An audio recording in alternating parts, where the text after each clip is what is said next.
"Aunt I think you ought to listen to Grandma and let 𝐂𝐮𝐬𝐧 give up that job. This job was never right for her to begin with. Now she's unconscious after jumping into the river chasing a young educated man. The doctor at the brigade clinic says there's little hope of her recovering. If you keep making Grandma angry, even once Uncle San and your cousin borrow the ox cart, Grandma still won't let you take her to the county hospital." Listening to the endless chatter beside her, 𝐂𝐮𝐬𝐧 struggled for a long while before she finally opened her eyes. She turned her head and looked at 𝐂𝐮 standing by the bed. Though her face wore a look of concern, delight glinted deep in her eyes. Her voice was quiet yet sharp. "If this job isn't suitable for me, does that mean it's suitable for you? Even if it's not a fit for you, there are other people in our third household. It would never fall to you anyway," 𝐂𝐮 retorted. "And you claim I jumped into the river after an educated youth? Were you there to see it with your own eyes? Why were you on the scene that day? Just happened to pass by? Or were you hiding somewhere in the woods up to something shady?" The smile on 𝐂𝐮's face froze instantly. How had this girl woken up all of a sudden? And she fired off so many questions one after another. Before she could gather her wits, 𝐂𝐮, who had been sitting on the edge of the bed weeping anxiously, lit up with excitement. "Daughter, you're awake. You scared Mama half to death." Moments earlier, 𝐂𝐮 had walked out of the operating room holding a newborn baby. But she was met with an enraged slash from the infant's father. He blamed her for failing to deliver him a baby boy. As she collapsed, 𝐂𝐮 thought her grievance was great enough to turn her into a vengeful spirit. It was so unjust. She never imagined that when her eyes closed and opened again, she had transmigrated into a novel. She had entered a 1960s-era novel called The Blessed Favored Girl of the Song Family. Unfortunately, she had not become the lucky female lead. She had taken over the body of the novel's canon, fodder supporting character who shared her name, 𝐂𝐮. In the book, the original owner was plagued by terrible misfortune her entire life. She stood in stark contrast to the novel's heroine, 𝐂𝐮, her cousin from the second household. 𝐂𝐮 had always been blessed with good luck.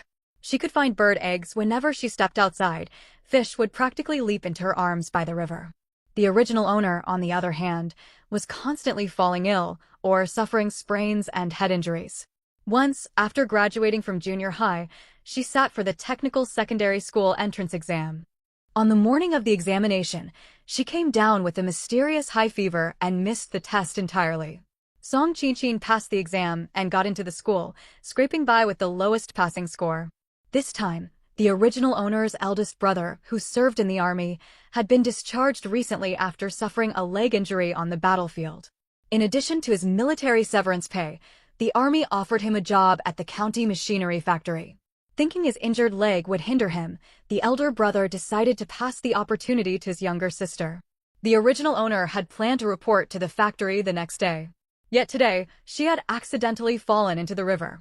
Before long, rumors spread across the entire brigade that she had jumped into the river over a young educated man. 𝐂𝐮 wore a hurt expression. "𝐂𝐮, you've misunderstood me. I only spoke out because I care about you. If you won't accept my good intentions, so be it." With that, she turned to leave. 𝐂𝐮 pushed herself upright on the bed. "Wait a moment. Since you say you care about me, go boil an egg for me." 𝐂𝐮 looked stunned. "An egg? Grandma is furious right now. She'll never agree. You won't even fetch me a single egg, yet you claim you care about me? And you still have your eye on my job? Your schemes are far too obvious, as if you want everyone to see them." 𝐂𝐮 let out a quiet snort. While she lay unconscious after falling in the river, 𝐂𝐮 had egged Grandma Song on to pressure the third household into surrendering the job. What a clever ploy. 𝐂𝐮's face looked even more grieved. "I'm not plotting anything. Even if you give up the job, who gets it will be decided by Grandpa and Grandma. If you want an egg, I'll go talk to Grandma for you." She hurried out the door after speaking. Soon after, Grandma Song stormed into the room. There was no talk of eggs. Her face was as dark as thunder. "You stubborn girl, you've got a hard skull to survive this. You want an egg? Don't even dream about it. You're awake, so don't lie in bed lazing about. Get up and go work in the fields later." 𝐂𝐮 held her head. "Grandma, my head throbs terribly." 𝐭 quickly cut in. "Mother, we still need to take 𝐂𝐮 to the county hospital for a checkup. We can't risk her developing lasting complications." Grandma Song planted her hands on her hips and erupted in shouting. "Do you think we're some wealthy family? Going to the county hospital for treatment? How can you be so pampered? She's nothing but a money-losing girl. You can go if you insist, but it's the same condition. Hand over the job. 𝐂𝐽𝐽 is crippled, and as for third son, do I need to explain his poor health? He can barely earn a full work point working the fields. It makes far more sense to give this job to second son. Once he prospers, he'll naturally help support your third household. Chen Shulan rolled her eyes. We don't need his help. My daughter is bright. Once she starts work, she'll make something of herself, and our whole family will rely on her support. Outside in the courtyard, Song Yonghwa and Song Yaogwa had returned after borrowing the donkey cart. They overheard Grandma Song's words clearly. Song Yaogwa glanced down at his injured leg, his eyes clouded with sorrow. Song Yonghwa beside him hastened to comfort him. Yaogwa, don't listen to your grandmother. She rarely speaks a kind word in her life. The two men stepped into the house soon after. They were overjoyed to see Song Qingwei awake. When Chen Shulan mentioned wanting to take Qingwei to the county hospital for examination, they agreed without hesitation. Chen Shulan helped Song Qingwei climb down from the bed. Grandma Song, standing by the doorway, stamped her feet in rage. This is rebellion. You dare ignore everything I say. And where will you get the money for hospital fees? Have you secretly hidden cash away from me? Seeing they were about to walk out the door, Grandma Song shouted urgently. Second daughter-in-law, come out quickly and stop them. Unfortunately, the rest of the family had not yet returned from the fields. A figure rushed out of the kitchen a moment later. Chen Shulan's gaze turned sharp, and she struck first. She lunged forward and grabbed Zhou Weiying's arm tightly. Zhou Weiying cried out in pain. Ow, that hurts. You wicked woman, how dare you attack me? Chen Shulan pointed at her, eyes blazing like a furious lioness. Anyone who tries to stop me from taking my daughter to hospital will have to fight me. By then, Song Yaogwa had helped Song Qingwei onto the donkey cart. Song Qingwei wore a sudden look of realization and spoke up. No wonder we never get eggs at home. They've been stashed away in second aunt's pocket this whole time. Enraged, Chen Shulan rushed forward again, twisting Zhou Weiying's arm while reaching into her pocket and pulling out an egg. My daughter lies sick in bed, yet you sneak household eggs to feed your second household. This was far from the first time it had happened. She could no longer contain her anger. She stuffed the egg into her own pocket and turned to leave.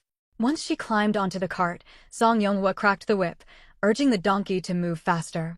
Staring at the family hurrying away, Grandma Song stamped her feet and yelled, You ungrateful lot! Don't bother coming back if you leave.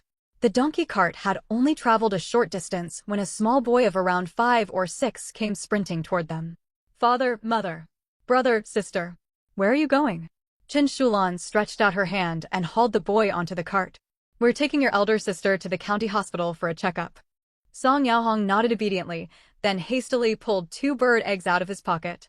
He held them out to Song Qingwei like offering a treasure. Sister, look. I found these bird eggs for you. I'll roast them for you tonight when we get back, to help you regain your strength. Warmth spread through Song Qingyue's heart. The original owner had suffered endless bad luck all her life, but her father, mother, elder brother and younger brother had never once looked down on her. If anything, they loved her all the more. Thank you, little brother. Chen Shulan spoke up beside her. Your sister already has an egg. Keep those 2 bird eggs safe for now. She pulled the stolen egg out of her pocket afterward. Qingwei, Mama will peel it for you. Ding. The host's luck reversal system has been activated. The host seized 1 egg. The system rewards 2 eggs, stored in the system backpack. The backpack can only hold items rewarded by the system. Current luck value, 99 extreme misfortune, prone to trivial bad luck such as choking on drinking water. Song Qingyue's heart leaped with excitement. Her golden finger had finally arrived. She pretended to grow weary and closed her eyes. Mama, I want to rest my eyes for a while. Chen Shulan let her lean against her shoulder. Very well. Mama will wake you once the egg is peeled. Song Qingwei communicated with the system in her mind. System, let me understand. Do I receive rewards every time I seize belongings connected to the female lead and her relatives? And what exactly does the luck value mean? The system replied immediately. Host, whenever you seize items belonging to people associated with the female lead, you will receive doubled rewards from the system as well as luck value. Your base luck value was 100, now adjusted to 99. If you wish to escape the tragic fate where your entire third household is drained of all fortune, keep striving forward. Song Qingwei recalled the plot of the novel. It was true, the third household met a terrible end in the story. She would fall seriously ill following this river incident. Her elder brother spent all his military severance money on medical treatment, yet her condition never improved. Desperate, he ventured deep into the mountains to hunt game for sale on the black market. Tragically, his terrible luck led him to run into police officers, and he was executed on the street. Afterward, Song Yonghwa and Chen Shulan crumpled under the grief and fell gravely ill. Overwhelmed with guilt, the original owner passed away soon after. The couple lost all hope and died not long afterward. The factory job that should have belonged to the third household fell into the second household's hands. Young Song Yaohong lost all his family in a short time and grew withdrawn. Grandpa and Grandma Song took pity on the boy and treated him fairly well, but when he turned 10, he fell off a cliff while playing in the back mountain and died young. "Qingwei, eat your egg now." Chen Shulan's voice pulled Song Qingwei back from her thoughts. She opened her eyes and took the egg. The adults could endure their hunger, but 6-year-old Song Yaohong could not help swallowing repeatedly. He ducked his head to avoid drawing attention. Song Qingwei felt a surge of pity. She split the egg into 2 halves. She handed the yolk portion to Song Yaohong. "I've never liked egg yolks, Yaohong. You can have this for me." She passed the other half to Chen Shulan. "Mama, you eat too. If you refuse, I won't eat either. Father, brother, don't feel left out. Yaohong's 2 bird eggs are reserved for you too." Song Yonghwa and Song Yaohua, seated at the front of the cart, smiled. Song Yonghwa said, "Silly girl, your father and elder brother are grown men. We don't care for such things. You girls eat." Song Qingwei knew they were simply unwilling to take the food. Her heart was filled with emotion. Her own parents had died when she was young, and she had been raised by her grandparents in her past life.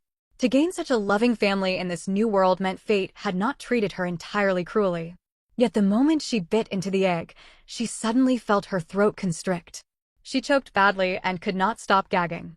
Damn it. Her terrible luck really was that severe. Chen Shulan noticed instantly and firmly patted her back hard. The mouthful of egg flew out of the cart. Only then could she breathe freely again. She had to raise her luck value as soon as possible. After more than an hour on the donkey cart, they arrived in the county town. Song Qingwei got a clear view of life in this era. Low bungalows, factories, and apartment blocks stood along the road. They passed a supply and marketing cooperative and a state-run restaurant, and she could not help staring. It was working hours, so there were very few people on the streets. It took them some time to locate the hospital. Medical departments were not divided as strictly back then, so they went straight to an internal medicine doctor. When she spoke to the doctor, Song Qingwei complained of frequent dizziness and nausea. Her plan was simple. She wanted to stay in the county hospital for the next 2 days. She remembered a major event that would take place in the county during these 2 days in the novel. Song Qingqin would profit greatly from it. She had no intention of letting that happen. She would not only stop her cousin, she would seize the opportunity for herself. After listening to her description, the doctor wore a solemn expression as he spoke to Song Yonghwa and Chen Shulan. "Your daughter may have struck a rock in the river when she fell in. She likely has a concussion, which can be either mild or serious. Admit her to hospital first. We will observe her for 2 to 3 days before discharging her." Song Yaohua went to complete the admission formalities soon after. Hospital fees were 20 cents a day, totaling 60 cents for 3 days. If she left before the 3 days were up, the hospital would refund the remaining money. 60 cents was a substantial sum in this period. Fortunately, no one outside the third household knew Song Yaohua still held 100 yuan in military severance pay after his discharge. Paying the hospital bill was not a burden for them. When Song Yaohua returned to the ward, Chen Shulan turned to him. "Yaohua, your father and I can head back. I will stay here to look after Qingwei." Song Qingwei shook her head from the hospital bed.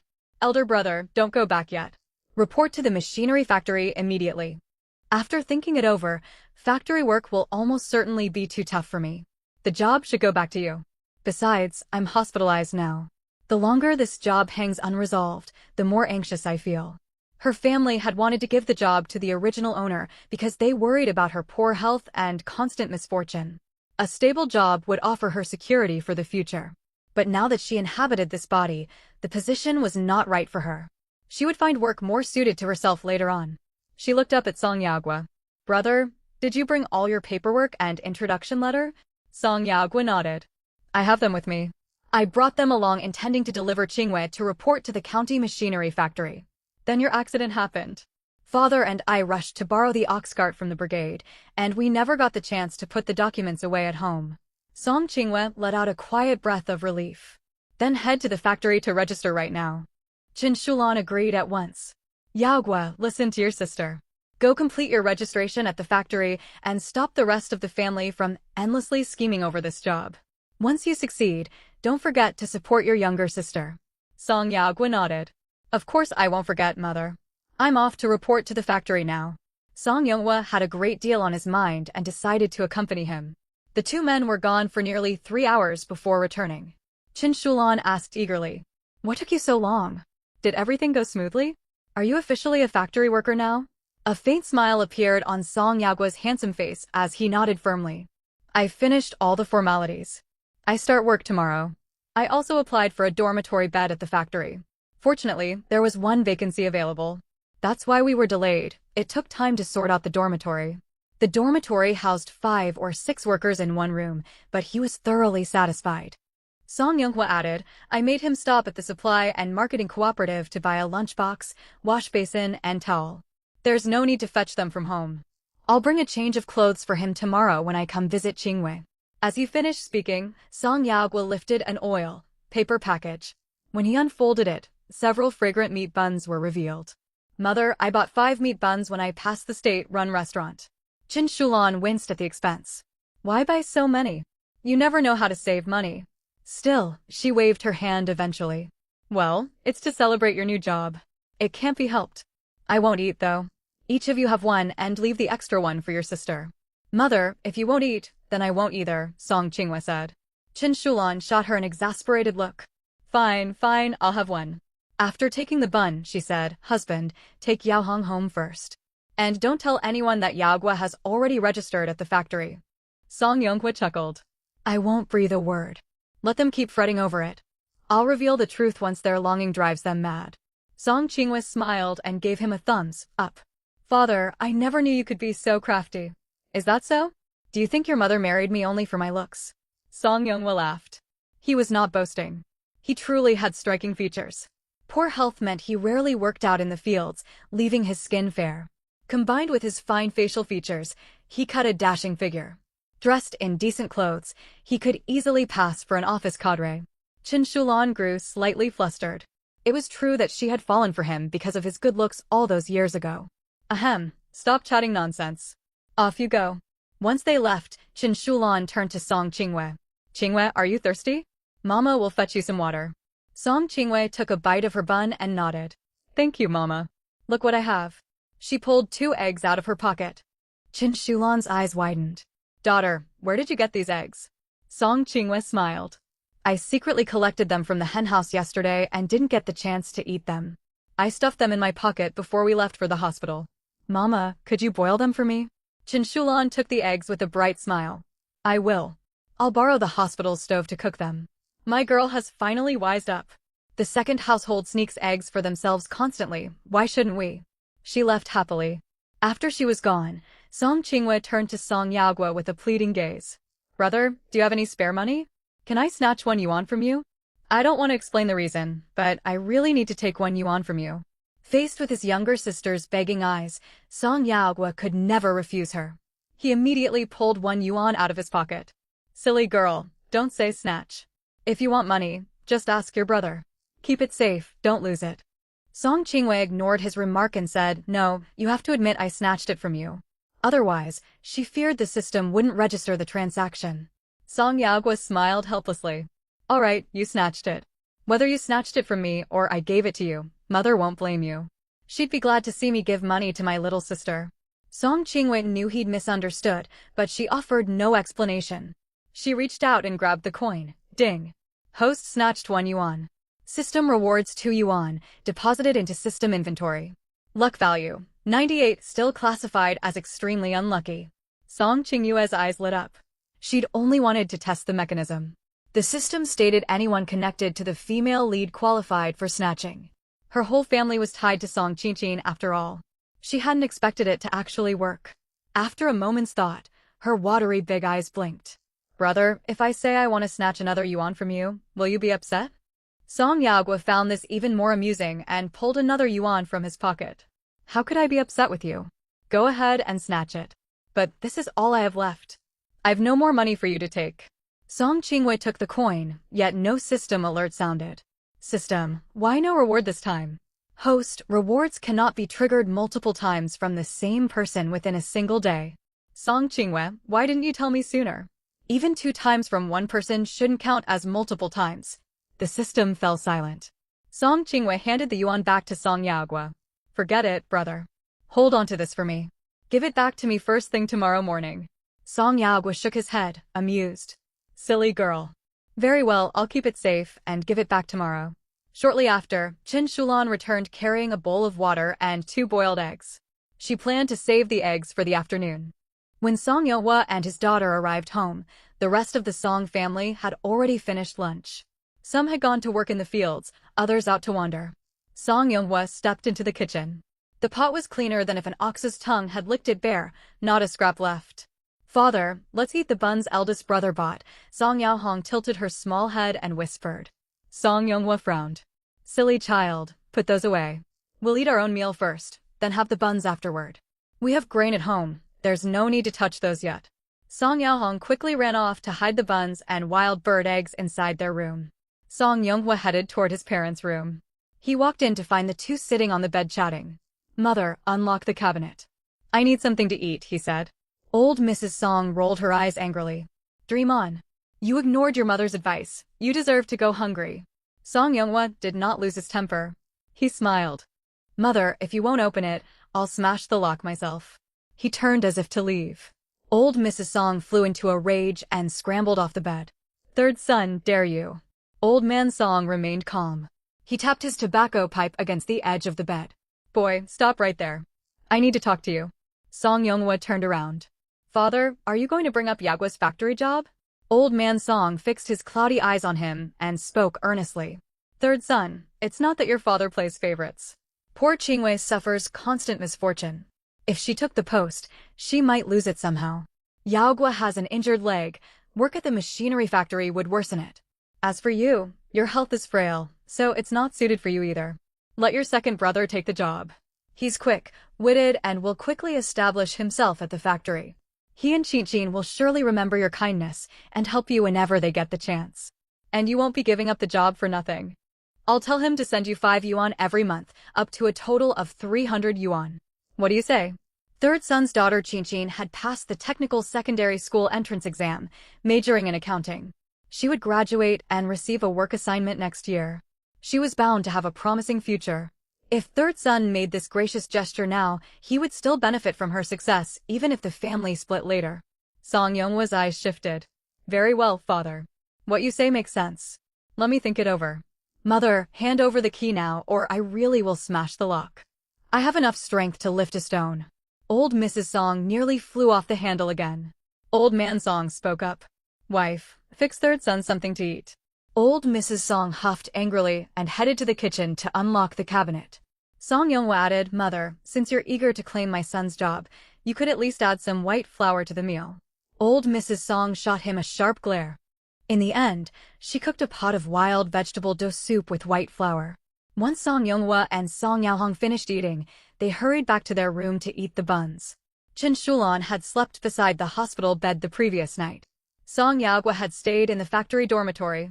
Early that morning, he came to the hospital together with 𝐂𝐮𝐬𝐬𝐞𝐬. 𝐂𝐮𝐬𝐬𝐞𝐬 had brought 2 boiled eggs, which he'd pressured old Mrs. Song into giving him. She wanted to gain rights to their third branch's job yet contribute nothing. He would not let her have it easy. After finishing the eggs, 𝐂𝐮𝐬𝐬𝐞𝐬 looked at 𝐂𝐮𝐬𝐬𝐞𝐬. Brother, where's that 1 yuan I snatched yesterday? 𝐂𝐮𝐬𝐬𝐞𝐬 pulled it out and handed it over. 𝐂𝐮𝐬𝐬𝐞𝐬 took the coin, yet no system notification came. System, why is there no reward? Ding, system warning. Host is attempting to exploit loopholes. 𝐂𝐮𝐬𝐬𝐞𝐬, nice one system. But she already held the money, so she might as well keep it. 𝐭 said, perfect. Once you recover in a few days, ask your brother to take you to the county supply and marketing cooperative. You'll have money to buy anything you like. 𝐂𝐮𝐬𝐬𝐞𝐬 blinked her big eyes. Mother, can brother take me to the supply and marketing cooperative a little later? I feel much better now, no lingering discomfort. If I talk to the doctor after we get back, I might be allowed to leave the hospital early. If she stayed confined here, How could she seize the great opportunity originally meant for Song Qianqing? Chen Shulan wanted to refuse at first, but she softened seeing her daughter's hopeful gaze. Even if I agree, the doctor won't let you leave without permission. We'll wait for the doctor's ward round first. You stay here and cover for me, mother. I'll only go out for a short while, less than 2 hours, then come right back, Song Qingwei said as she swung her legs and climbed out of bed. It had been a long time since Chen Shulan had seen her daughter so excited. Song Yonghua tugged Chen Shulan's arm gently. Yaoguo will be with her. Nothing can happen. Let her go. Chen Shulan finally consented. After the doctor came to check on her condition, Song Qingwei slipped out of the hospital alongside Song Yaoguo. The pair first visited the supply and marketing cooperative. Song Qingwei wandered the aisles without buying a single thing. Qingwei, I've got money today. The factory paid my back wages, Song Yaoguo said. Song Qingyue's eyes brightened. Curious, she asked. Speaking of work, brother, I still haven't asked what position you're assigned to. Song Yaoguo smiled. I work on the workshop floor, apprenticed under a master craftsman. I'll study hard and aim to finish my apprenticeship quickly. Once I've saved enough money, I'll find you a job too. Then you can be a factory worker in the county as well. Someday, you might even marry someone from town. Wouldn't that be wonderful? Warmth spread through Song Qingyue's heart. Don't rush on my account. Take your time learning, and don't push yourself too hard. Also, if anyone bullies you at the factory, don't endure it. Stand up for yourself when you need to. Song Yaoguo laughed again. He knew she worried his injured leg would become a target for mockery. But ever since his discharge from the military, he had prepared himself for such stares. I know. Don't worry about me. Brother, I'm a little hungry. Can we eat at the state-run restaurant? Song Qingwei rubbed her stomach. Song Yaoguo nodded without hesitation. Of course. Let's head there. The state-run restaurant was not far away, and they arrived soon after. They stepped inside and walked to the service window. What would you like to eat, Qingwei? Song Yaoguo asked. Song Qingwei glanced at the handwritten menu board. Steamed meat buns and 2 bowls of soy milk, that's all. Only that? Song Yaoguo thought it a pity to bring his sister all this way just for a simple meal. Song Qingwei nodded firmly. This is what I'm craving right now. I have no appetite for anything else. As far as Song Yaoguo could recall, his younger sister always answered casually, saying things like, it's fine, or whatever. She rarely made such a definite choice. If she insisted this time, she truly meant it. He turned to the waitress behind the counter. Comrade, 5 meat buns and 2 bowls of soy milk, please. 2 for them to eat on the spot, and 3 to bring back for the family. The 5 buns cost 25 fin and required 5 liang of grain coupons. The 2 bowls of soy milk cost 2 fun. They sat down. Moments later, the waitress called them over to collect their food. Song Qingwei bit into a bun and sipped her soy milk. Though she appeared focused on eating, her eyes kept drifting toward a middle-aged man sitting in the corner. He was hurriedly shoveling noodles into his mouth. He wore a blue Zhongshan suit and had an unremarkable face.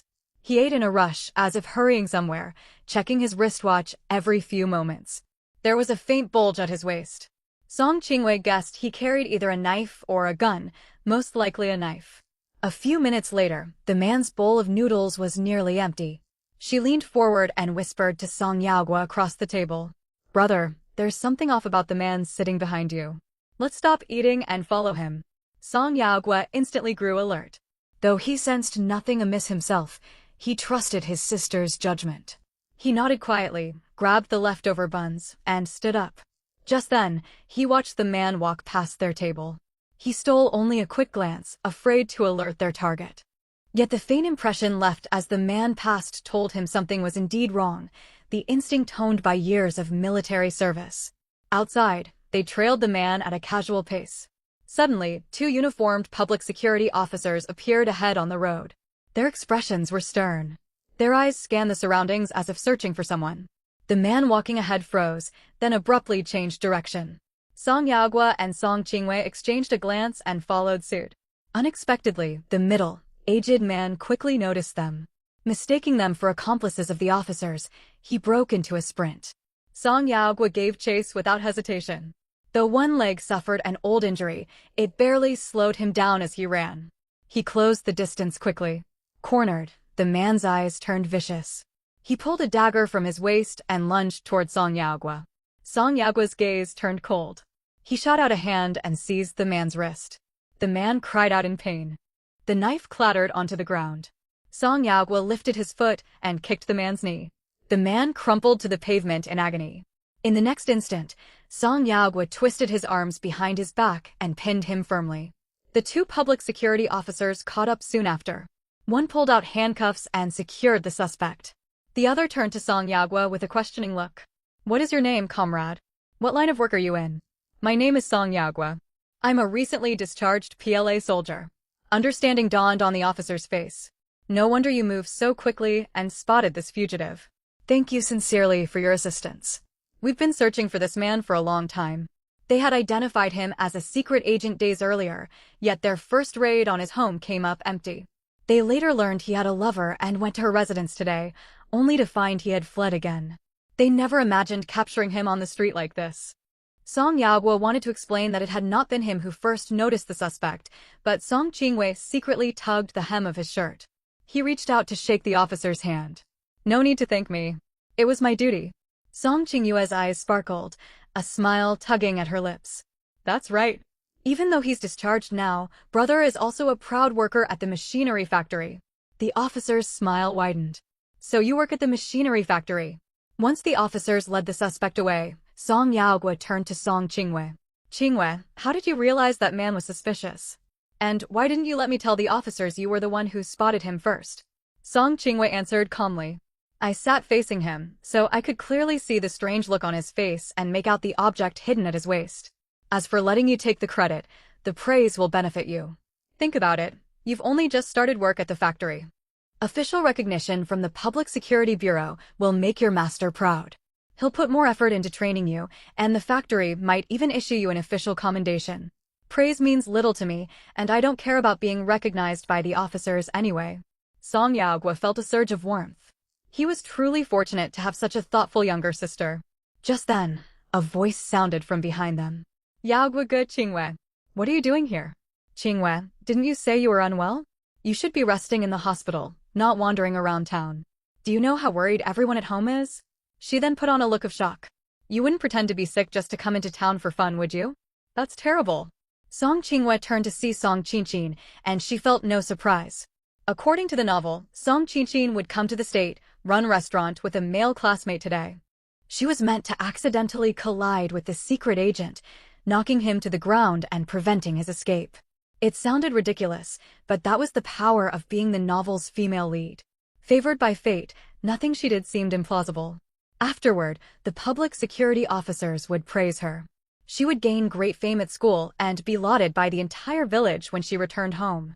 Song Ching-wei rolled her eyes inwardly. She knew how to speak with sugary, subtle malice too.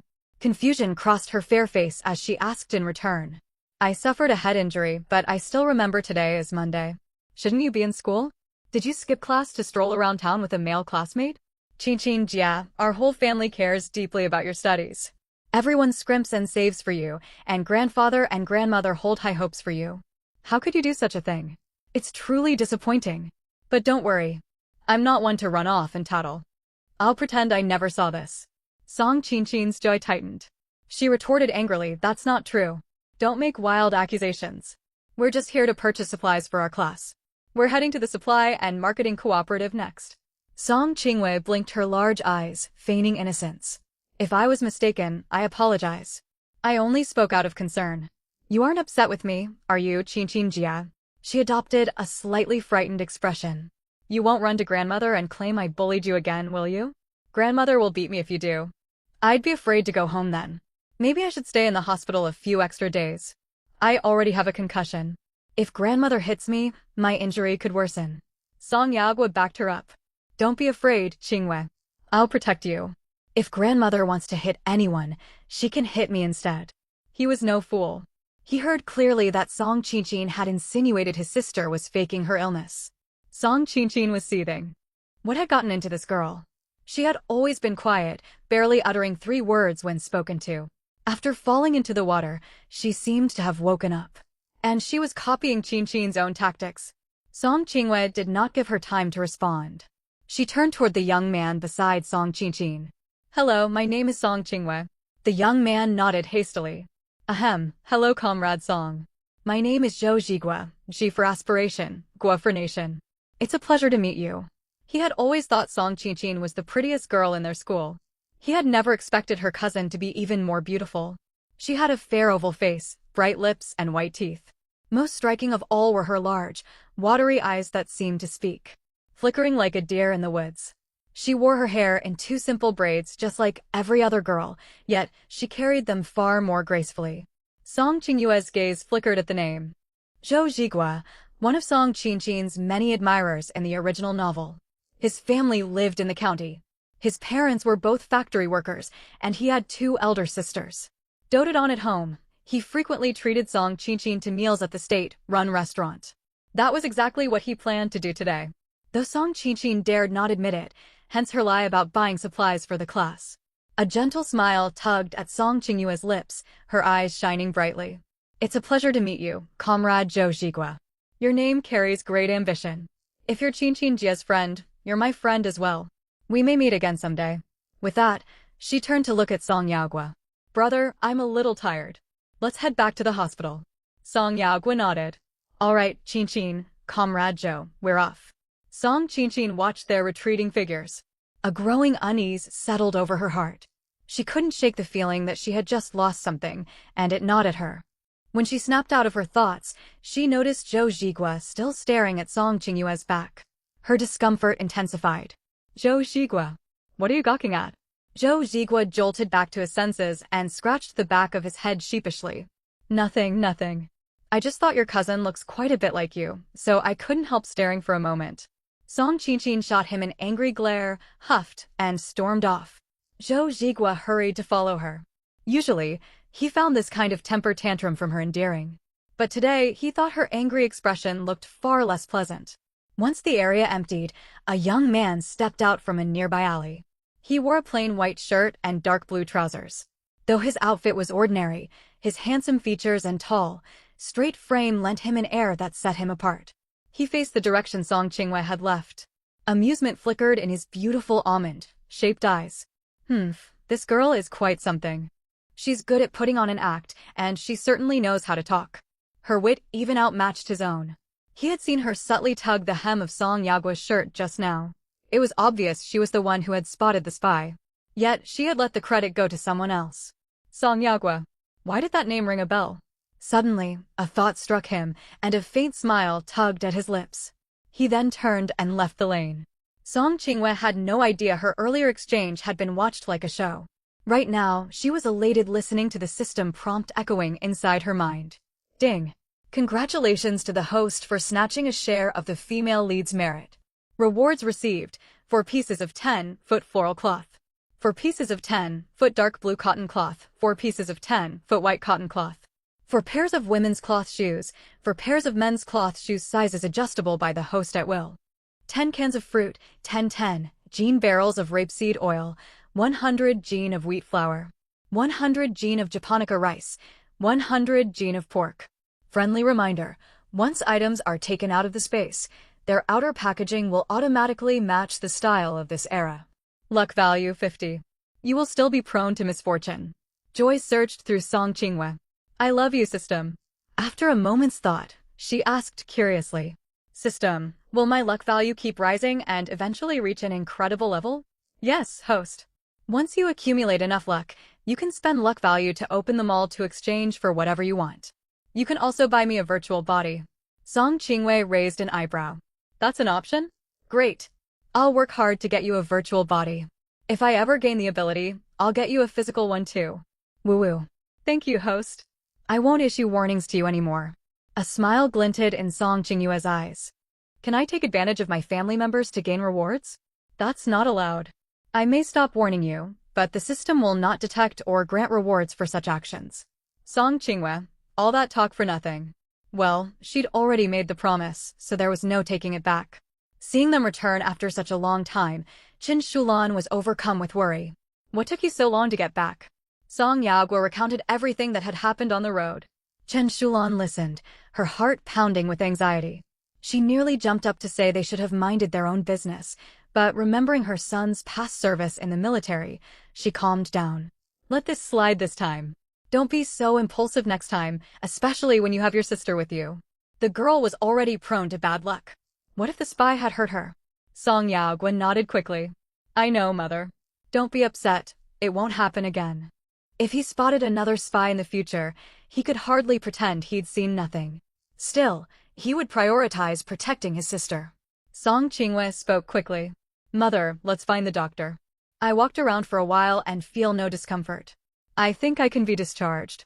The three of them went to see the doctor. Even in this era, hospital beds were scarce.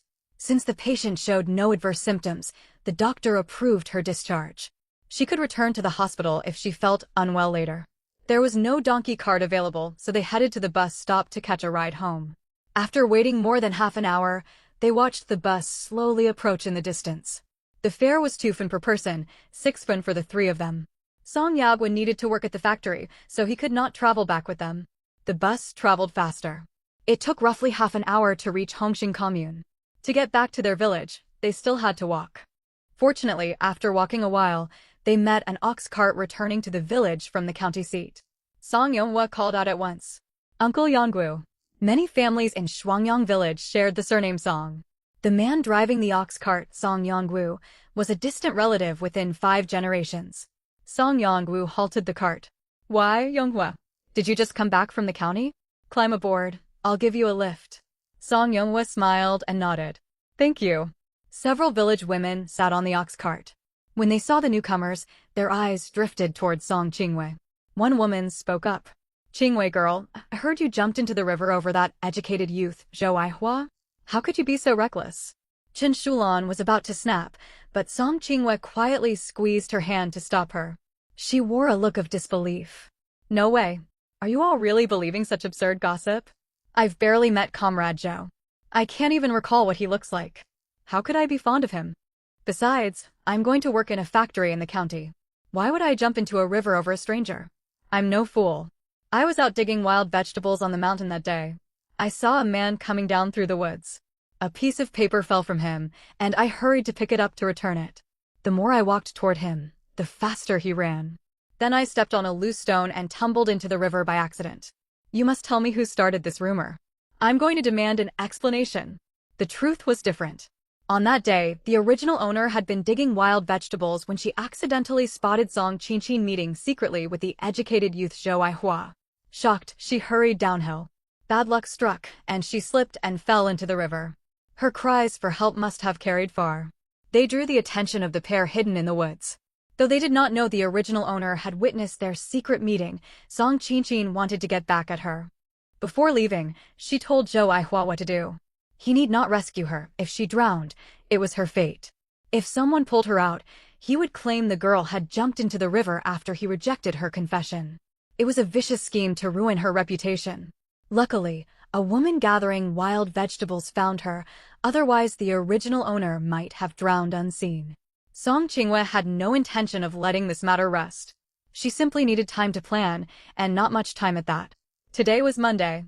When Song Qingqin came home for school break, that would be the perfect chance to settle scores. Awkward expressions crossed the women's faces as they thought it over. You're right. You're set to become a factory worker in the county. Why would you care about that educated youth? He has nothing going for him besides a decent face.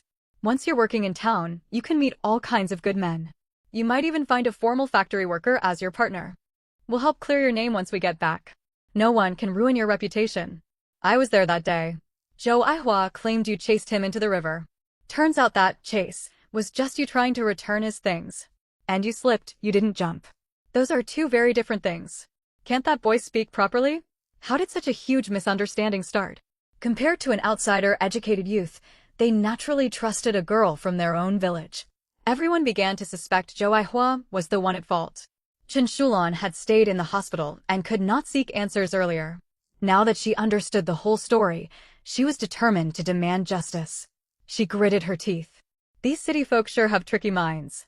He must have seen Qingwei is getting a factory job in the county and deliberately tried to tarnish her name. I will not let this go. The women on the ox cart nodded in agreement. Exactly. Everyone in the village knows Yaogwen gave his factory position to Qingwei. Those educated youth hate hard farm labor and dream of shortcuts. If he married Qingwei, he might get to move to the city too. Goodness, city people think of too many schemes.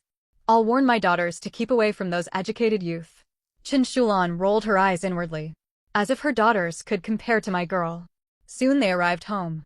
The whole Song family had finished lunch and were resting indoors. They heard movement outside, and the eldest branch couple stepped out first. Song Yongping's honest, dark face showed concern. Third brother, is Qingwei all right? Beside him, Wang Xiuli also asked. Third brother, how serious is Qingyue's condition? Song Yonghua replied. Eldest brother, sister-in-law. Qingwei is much better now, just still weak. The doctor said she needs plenty of nourishment.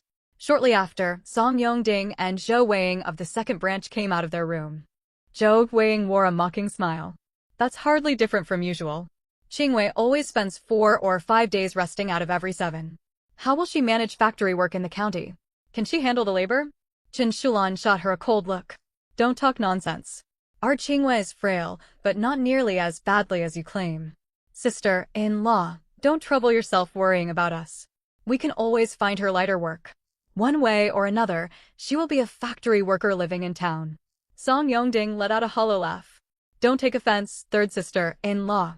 Your wife speaks her mind without thinking. Just then, Old Man Song and Old Madam Song walked out. Old Man Song asked curiously. Third son, where's Yaogua? Song Yonghua and his wife had already agreed on what to say on the journey home. He sighed deeply. That boy helped public security catch a spy in the county. His old leg injury flared up, and he's laid up in the hospital now.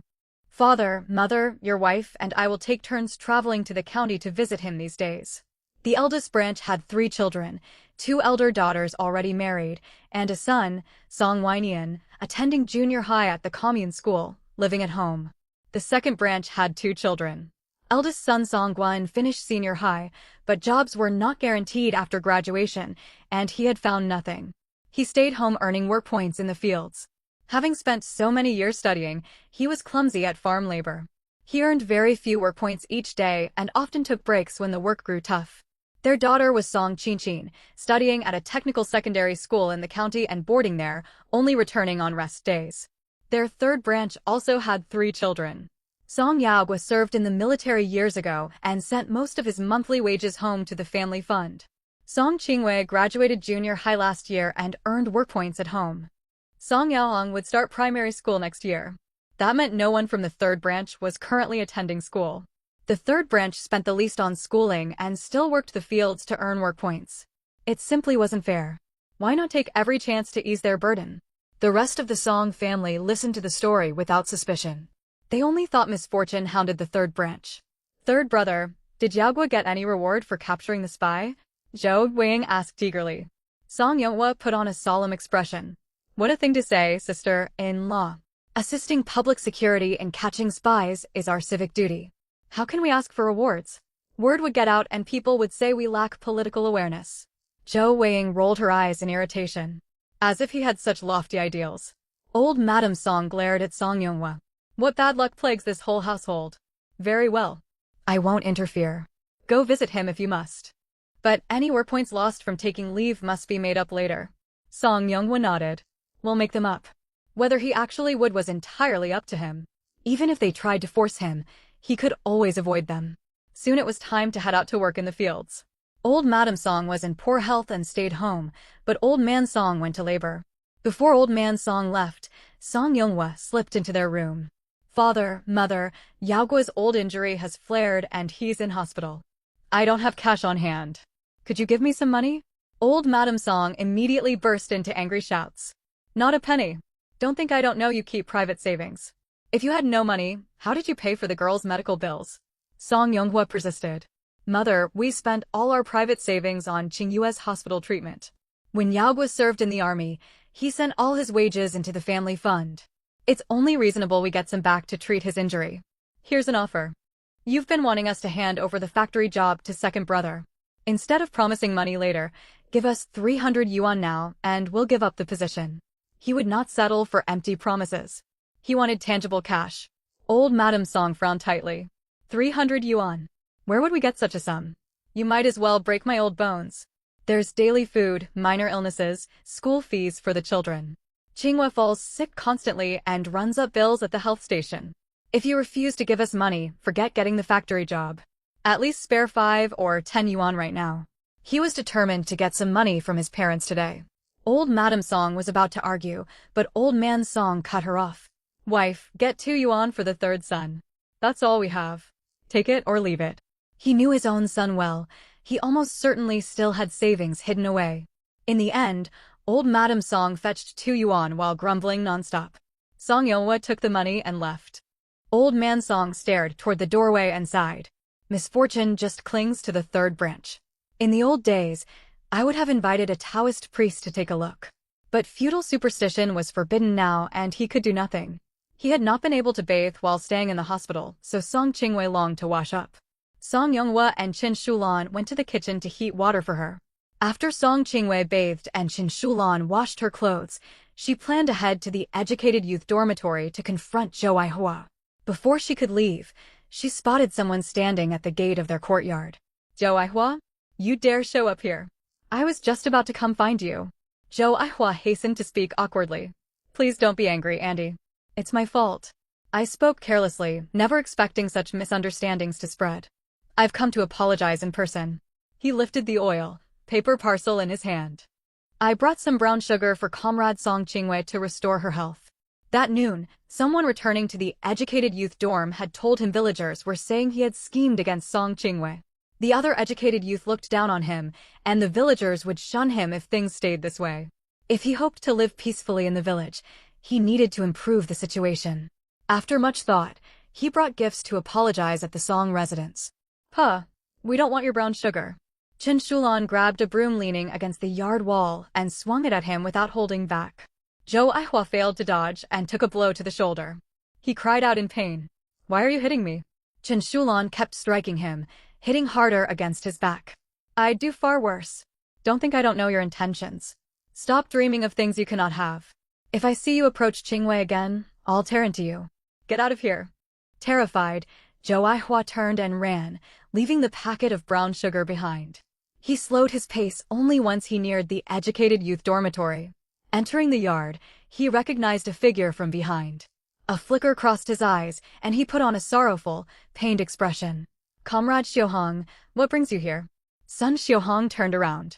She stared at his disheveled appearance in shock. Comrade Zhou Aihua, what happened to you? Zhou Aihua sighed with a look of suffering. I went to the Song family to apologize. Qingyue's mother chased me out with a broom. Sun Xiuhong looked sympathetic and furious. How could they do that?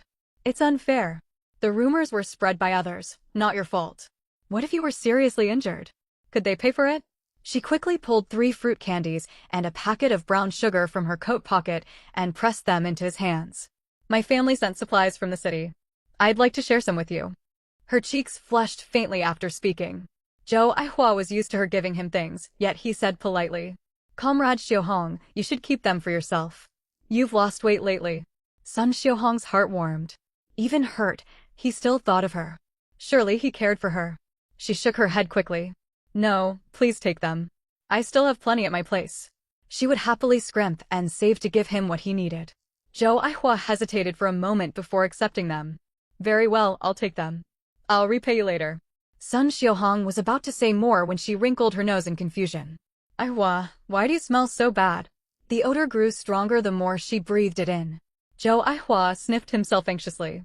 He smelled it too. Frowning, he said, that can't be. I bathe every day. How could I stink? Sun Xiuhong circled him, then gasped when she saw his back. Oh, there's chicken manure all over your back. No wonder it reeks so badly. The stench grew stronger the closer she stood behind him, making her head spin. No matter how fond of Zhou Aihua she was, all she wanted to do was get away as fast as she could. She hastily spoke. I'd better leave before someone sees us and gets the wrong idea. Have a good rest, Aihua. With that, she spun around and hurried off. Shortly after she walked out of the courtyard where the male educated youths lived, a voice suddenly called out behind her. Comrade Sun Xiuhong. Wait a moment. Sun Xiuhong turned her head and spotted Song Qingwei. Surprise flashed across her face at first, quickly replaced by anger. It's you. What do you want? Are you here to pick on Comrade Zhou Aihua again? Song Qingwei walked up to her and smiled faintly. I'm not here for him. I've come looking for you. She had originally followed Zhou Aihua here. She never expected to witness quite the scene. An even better plan had formed in her mind right away. Sun Xiuhong frowned. Looking for me? What for? Sympathy appeared on Song Qingyue's face. I feel sorry for you, running errands and bringing gifts to 𝐂𝐴𝐽𝐽. He's just stringing you along for his own benefit. I saw him embracing my cousin Song 𝐂𝐮𝐮 in the small woods. I witnessed it with my own eyes, and I even have love letters he wrote to Song 𝐂𝐮𝐮 right here. She held up an envelope as she finished speaking. Sun Xiuhong's eyes widened instantly. She reached out to snatch it, but Song Qingyue hid it behind her back. Do you think I'll just hand it over for you to read? What makes you think I'd do that? She went on. 9 out of every 10 things you give him end up in Song 𝐂𝐮𝐮's hands. It proves that 𝐂𝐴𝐽𝐽 has feelings for Song 𝐂𝐮𝐮, not you. So I'd advise you to stop competing with her. You stand no chance. Think about it. She's a technical secondary school student. She'll graduate next year and be assigned a factory job in the county seat. How can you compare? No wonder 𝐂𝐴𝐽𝐽 wants to choose her. Rage made Sun Xiuhong's eyes redden. You're lying. That can't be true. Comrade 𝐂𝐽𝐽 would never be that kind of person. Song Qingyue let out a scoff and stared at her as if watching a fool. If you don't believe me, go search 𝐂𝐴𝐽𝐽's room later. You'll definitely find the letters he wrote to Song 𝐂𝐮𝐮. Bring them out to me once you find them. In exchange, I'll find a way to get you an easier work assignment. If you run into trouble in the production brigade later, you can come to me for help. What do you say? You ought to know life will be far easier with a local villager looking out for you. Sun Xiuhong was no fool, and she quickly guessed Song Qingyue had an ulterior motive. What exactly are you trying to get out of this? Song Qingyue curled her lips into a smile. The enemy of my enemy is my friend. Of course, if you don't mind scrimping and saving to provide for another woman, and keep clinging to false hope for that deceitful man, then pretend I never came here today. She stuffed the envelope into her pocket and turned to leave. Panic surged through Sun Xiuhong at the sight. She quickly called out, "Wait. Is what you said true? If I help you, I'll really get transferred to lighter work." Though she was from the city, her family was far from well off. All the parcels sent to her were bought with her parents' hard-earned savings. She never kept any of those supplies for herself, handing everything over to 𝐂𝐴𝐽𝐽. She had nothing left to offer the brigade cadres to curry favor and secure easier labor. She was utterly worn out from transplanting rice seedlings and weeding in the fields every single day. You won't trick me, will you? Song Qingyue's expression remained calm. You won't be helping me. You'll be helping yourself. Don't believe me if you wish. 𝐂𝐴𝐽𝐽 isn't only keeping you hanging on. I can seek cooperation from other educated youths too. I only approached you first because you're the ones suffering the most. Seeing her make to leave again, Sun Xiuhong grew more anxious. This time she did not hesitate at all, nodding repeatedly. I agree. I can go get those letters right now. A glint of amusement flashed in Song Qingyue's eyes. She was not lying. 𝐂𝐴𝐽𝐽 really was keeping more than one female, educated youth hopeful. But Sun Xiuhong was the most naive and honest of them all. That was why she had sought her out first. Soon afterwards, Sun Xiuhong headed back to the male educated youth's courtyard. She spotted 𝐂𝐴𝐽𝐽 standing in the yard washing clothes, his face twisted with revulsion.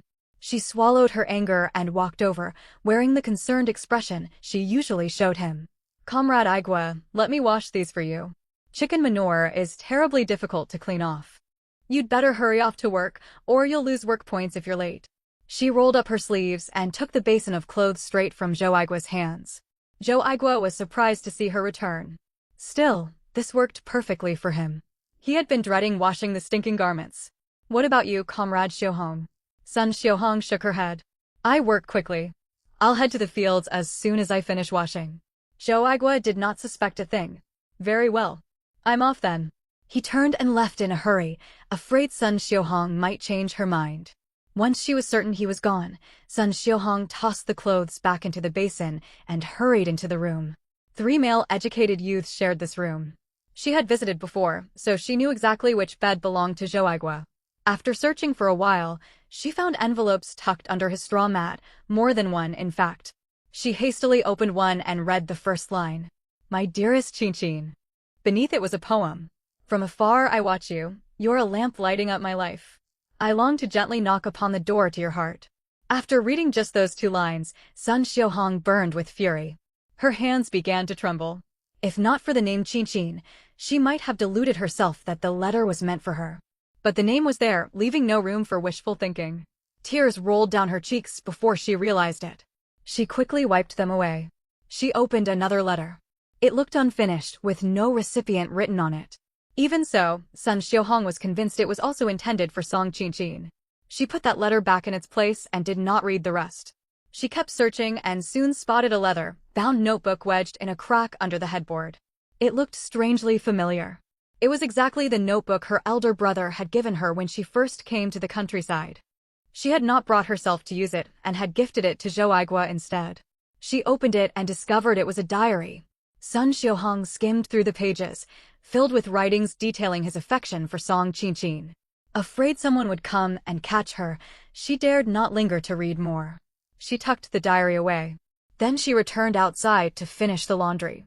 She had no desire to clean the clothes thoroughly now. She swished them briefly in the water and hung them up. Afterwards, she rushed to meet Song Qingwei at their arranged spot. She handed over one letter along with the diary. I found these under his bed mat. There were several letters, but I only took one in case he notices. There's also this diary. It's full of what he's written about his relationship with Song Qiqin. Take a look. Song Qingyue's eyes lit up. The novel only mentioned Zhou Aigua writing love letters to Song Qiqin. It never said he kept such a detailed diary. She flipped it open and saw pages of heartfelt entries. A sharp glint appeared in her eyes. Leave these things with me. I'll hold up my end of the bargain in a few days. Make sure no one finds out about this. Sun Xiaohong nodded. I'm not stupid. I know better than that. Shortly after, Song Qingwei tucked the items inside her clothes and left. When she arrived home, she saw Chen Shulan pacing around the courtyard, looking restless. Mother, what are you searching for? Chen Shulan turned to her, face lined with worry. I've been looking for you, of course. You said you were going to the outhouse. What took you so long? I feared you'd fallen in. I rushed out to search for you, but there was no sign of you anywhere. Song Qingwei smiled sheepishly and offered an explanation. I went to the latrine behind the house. Suddenly I spotted a rabbit darting along the foot of the hill, so I chased after it. Unfortunately, I lost it. Mother, I need to talk to you about something. She pulled her mother into her room. Mother, I've been resting at home lately. Could someone take over my job of cutting pigweed? Her health was frail, and she could not work the farmland, so the brigade had assigned her to cut pigweed. The group doing this work consisted mostly of elderly women and children of 11 or 12 years old. The pay was correspondingly low, only 4 work points per day. Chen Shulan looked curious. Who do you want to take your place?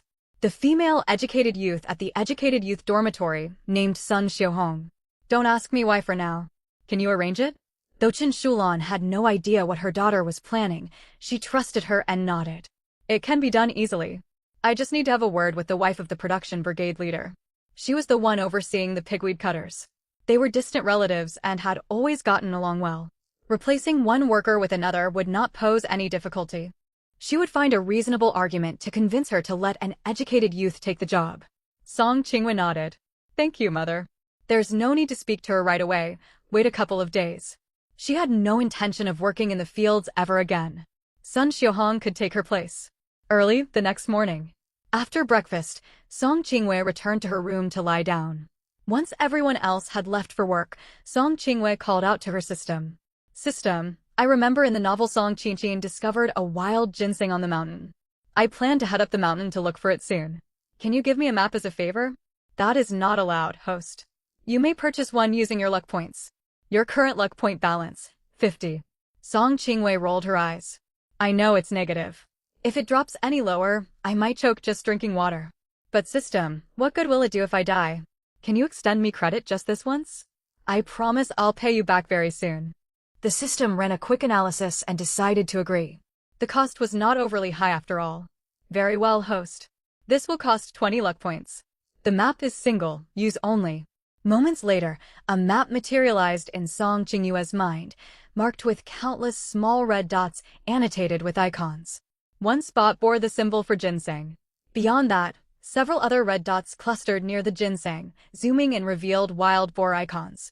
Fainter red dots were marked with rabbits or pheasants. Other locations were labeled with various medicinal herbs. Song Qingwei instantly knew the credit was well worth it. She climbed out of bed and opened the door.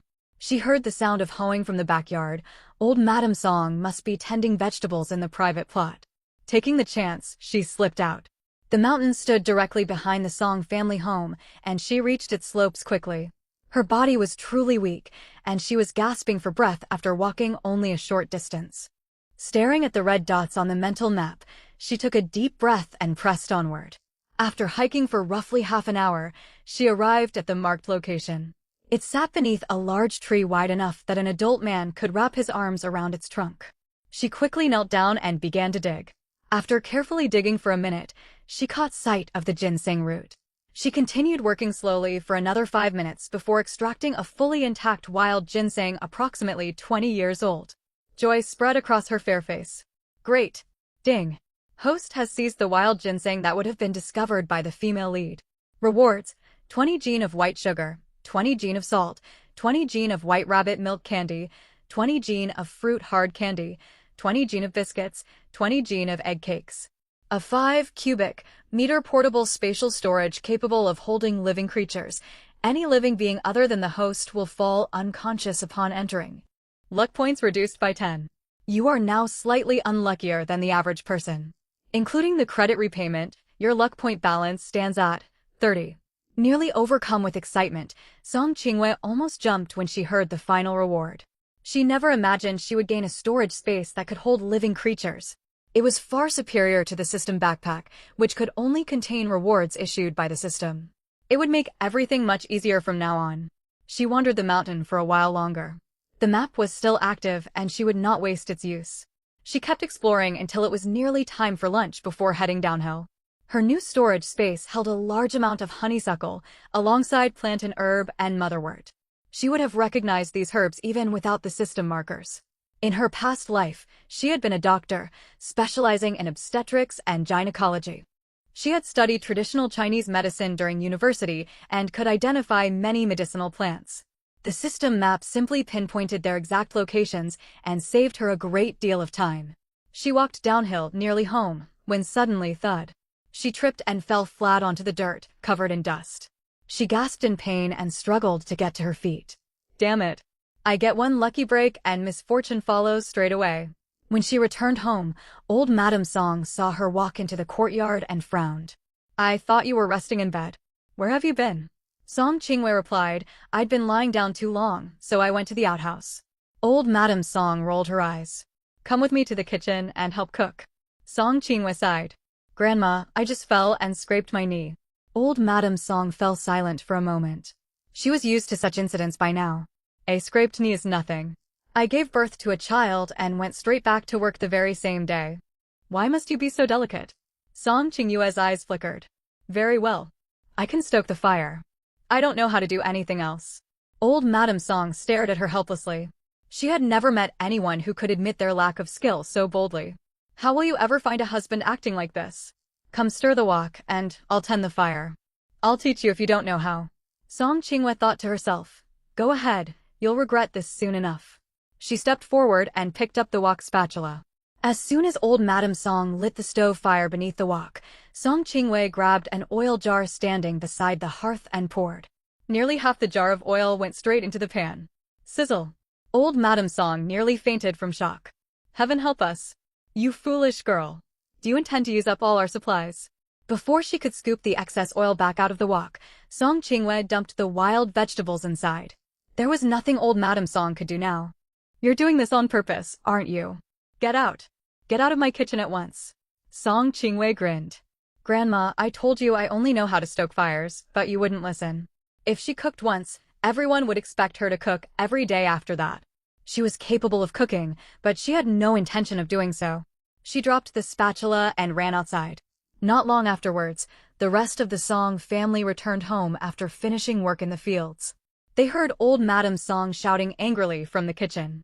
By dinner time, when everyone saw the bowl of wild vegetables glistening with far more oil than usual, they understood why the old woman was furious. Still, nobody hesitated to pick up their chopsticks. Zhou Weiying spoke between mouthfuls. 𝐭𝐮𝐬𝐬𝐧, you're far too wasteful. Using so much oil. What will our whole family eat once we run out? No wonder your grandmother scolded you. 𝐂𝐮𝐬𝐬𝐧 lifted her gaze to meet hers. Then second aunt, why don't you stop eating it to save oil for the rest of us? The weather isn't overly hot right now. If you eat less, there will be leftovers for everyone for several more meals. Zhou Weiying's expression turned sour. I'm only trying to advise you to use less oil. When you marry into another family someday, your in-laws won't be as lenient as your own relatives. Second sister-in-law, 𝐂𝐮𝐬𝐧 will definitely secure a factory job in the county town and marry a city dweller. She won't need to scrimp on cooking oil, so you need not lecture her. Besides, at least 𝐂𝐮𝐬𝐧 can stir a wok. Your 𝐂𝐮 has never once picked up a spatula or washed a scrap of clothing in her life. When she comes home, you ought to be teaching her.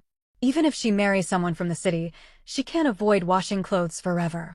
𝐭 lifted her chin slightly as she spoke. Mother, my wife is taking the afternoon off to visit 𝐂𝐽𝐽 in the county town, Song Yonghwa said once they were nearly finished eating. Old Madam Song pulled a stern face and barked. Go on then. I can hardly stop you. But remember what I said. You must make up for the lost work points. 𝐭 nodded. I understand, Mother. I'll make up the work points later. She would cross that bridge when she came to it.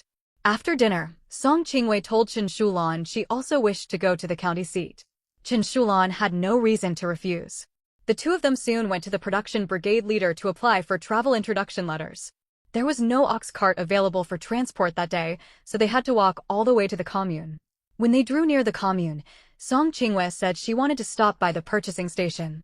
Before 𝐭 could ask any questions, she unfastened the bundle in her hands to reveal a collection of medicinal herbs. Mother, I picked these herbs up the mountain this morning. We should earn at least a little money selling them there. 𝐭 stared in surprise. Once she recovered, she asked curiously.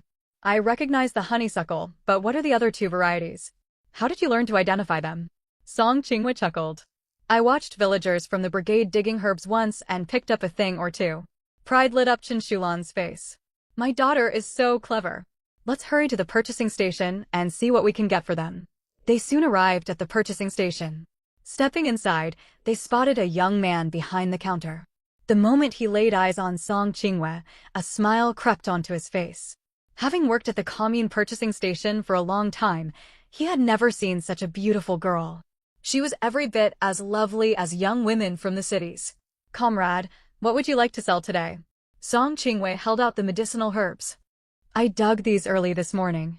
Could you take a look and tell me if you'll buy them? The young man quickly leaned down to inspect them. It's clear you gathered them carefully and they're in excellent condition. Since they haven't been processed, honeysuckle will be 1 yuan and 20 cents per gene, motherwort 15 cents per gene, and plant and herb also 15 cents per gene. Song Qingwei nodded. Very well, please weigh them for me. The young man smiled and nodded, then picked up the steelyard to weigh the goods. At that moment, 𝐭 looked at the young man and asked with a grin. Young man, do you have a girlfriend? The young man shook his head shyly. Not yet, Auntie. 𝐭 eyes lit up. Then how about I introduce someone to you? The young man's gaze drifted towards Song Qingwei, and his cheeks flushed.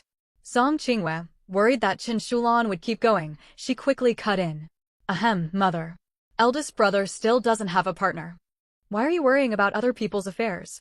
Comrade, have you finished weighing? We need to head into town soon. The young man quickly tallied up the price. It came to 1 yuan and 30 cents. 𝐭 had not expected they could earn so much money, and she walked out of the station in a daze. Girl, you earned over 1 yuan just digging some herbs. You're so capable. Here, keep the money safe. Song Qingwei put the money away. Mother, I think my luck is finally turning for the better, which is why I managed to find so many herbs. 𝐭 nodded with a warm smile. After a moment, Song Qingwei spoke again. Mother, you weren't actually planning to set me up with that young man at the purchasing station, were you?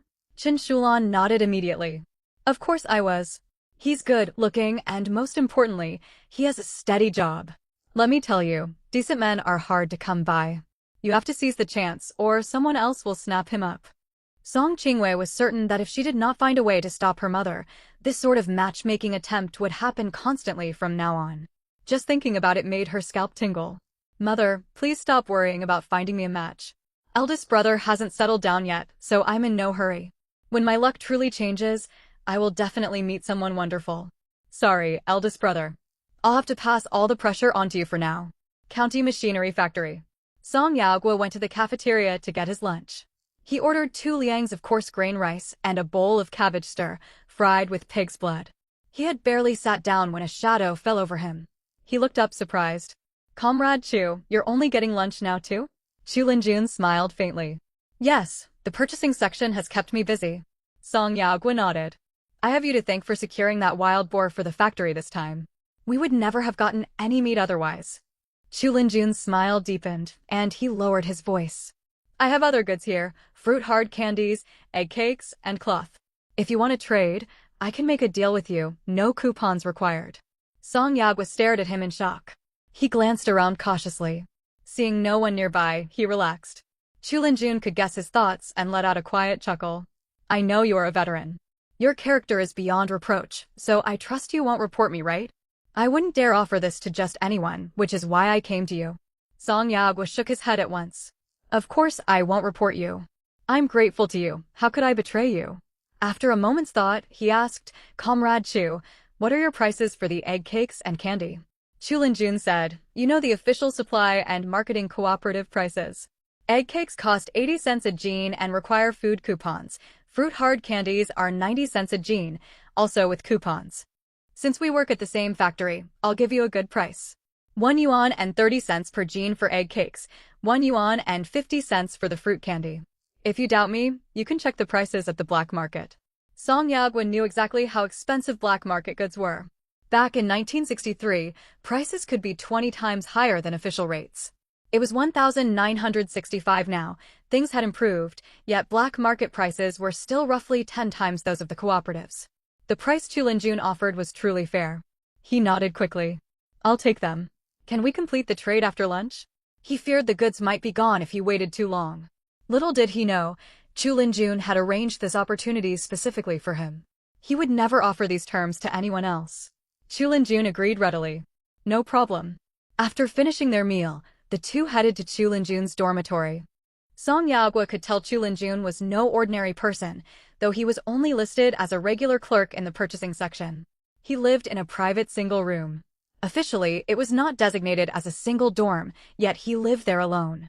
No matter how overcrowded the other rooms became, no extra tenants were ever assigned to his space. Soon, 𝐂𝐮 pulled out oil, paper parcels of egg cakes and fruit candy from his wardrobe. 𝐂𝐮 promptly handed over the money. As he walked out with the goods, a co-worker came toward him. 𝐂𝐮, your mother and your sister are at the factory gate to see you. 𝐂𝐮 was taken aback. He hurried toward the factory gate, clutching the parcels. Behind him, 𝐂𝐮 heard that 𝐂𝐮's sister had arrived. He was about to follow and catch a glimpse of her. Then a voice called out to him. Comrade 𝐂𝐮, the section chief wants to see you. 𝐂𝐮 had no choice but to turn away with a flicker of regret. He would miss seeing the amusing look on that young girl's face this time. 𝐂𝐮 quickly reached the factory gate and spotted his mother and younger sister. He walked over with a bright smile. Mother. 𝐂𝐮, what perfect timing you have. With that, he pressed the egg cakes and candy into 𝐂𝐮's hands. 𝐂𝐮 looked surprised. Brother, where did you get these? They had only just arrived, and he had rushed out straight away. He could not have fetched them from his dormitory in such a short time. If he had not picked them up from his room, where had they come from? The factory certainly did not hand out treats for no reason, not during any holiday. 𝐂𝐮 whispered, I traded with a colleague from the purchasing section. He has remarkable connections. He even brought a wild boar to the factory the other day. By the way, we're serving cabbage and pig's blood stew in the cafeteria today. It tastes quite good. I'll go buy a bowl for you two to try. Chen Shulan had eaten at home already, but she wanted her daughter to get more nourishment. She nodded. All right, let's head to the cafeteria. They soon arrived.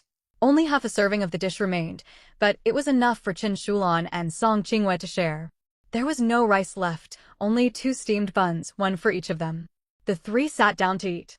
𝐂𝐮 took a bite of the stew. It tasted decent enough. She then bit into her steamed bun. The next second, that familiar, terrible sense of impending misfortune washed over her. No, bad luck was striking again. Seeing her pale, flushed face, 𝐂𝐮, sitting across from her, asked anxiously, Did you choke? Are you choking again? 𝐂𝐮 pointed to her throat and nodded frantically. She could barely breathe. Chen Shulan quickly set down her chopsticks, stood up, and gave her back a firm slap. Cough. 𝐂𝐮 coughed up the piece of bun stuck in her throat. She drew several deep breaths, and the flush slowly faded from her face. That scared me half to death. It seems my luck hasn't turned yet. She knew the system would not let anything fatal happen to her, but the feeling of suffocation had been terrifying all the same. Chen Shulan patted her back gently. It's all right, just an accident. Eat slowly now. 𝐂𝐮𝐤𝐬𝐧 glanced around and saw the cafeteria was empty. She breathed a sigh of relief. If anyone had witnessed that, the story would spread through the whole factory in no time. Song Yagua's sister nearly choked to death on a steamed bun. She would never dare come back here again. She had no idea that 𝐂𝐮𝐬𝐧, who had been about to enter the cafeteria, had seen the whole incident. His forward step froze. He held back a laugh and turned to leave. He thought if he walked in now, 𝐂𝐮𝐤𝐬𝐧 would be terribly embarrassed. Only once he had walked a fair distance away did a quiet chuckle escape him. 𝐂𝐮𝐤𝐬𝐧, about to take another bite of bun, sensed someone outside. She glanced back and only caught sight of a tall, straight figure walking away. Just a passerby, I suppose. Surely whoever it was hadn't seen her nearly choke just now.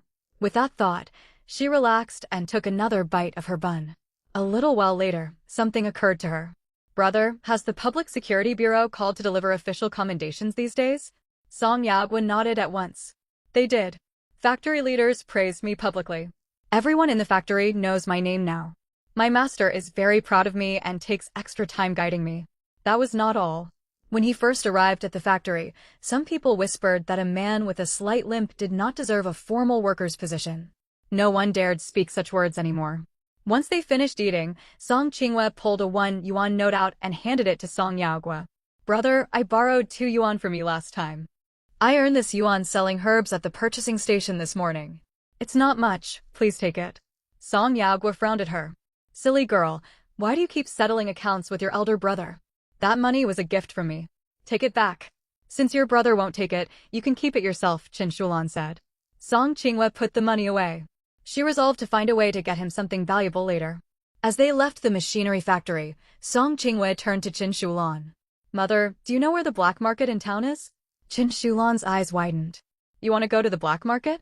It's far too dangerous. A thought crossed her mind, and she gritted her teeth. Are you craving meat? I can go buy it instead.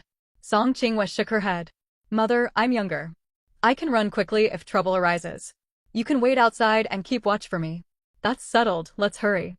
When they drew near the black market, 𝐭𝐮 fretted and gave her final warnings. 𝐭𝐮𝐤𝐬𝐧, stay alert.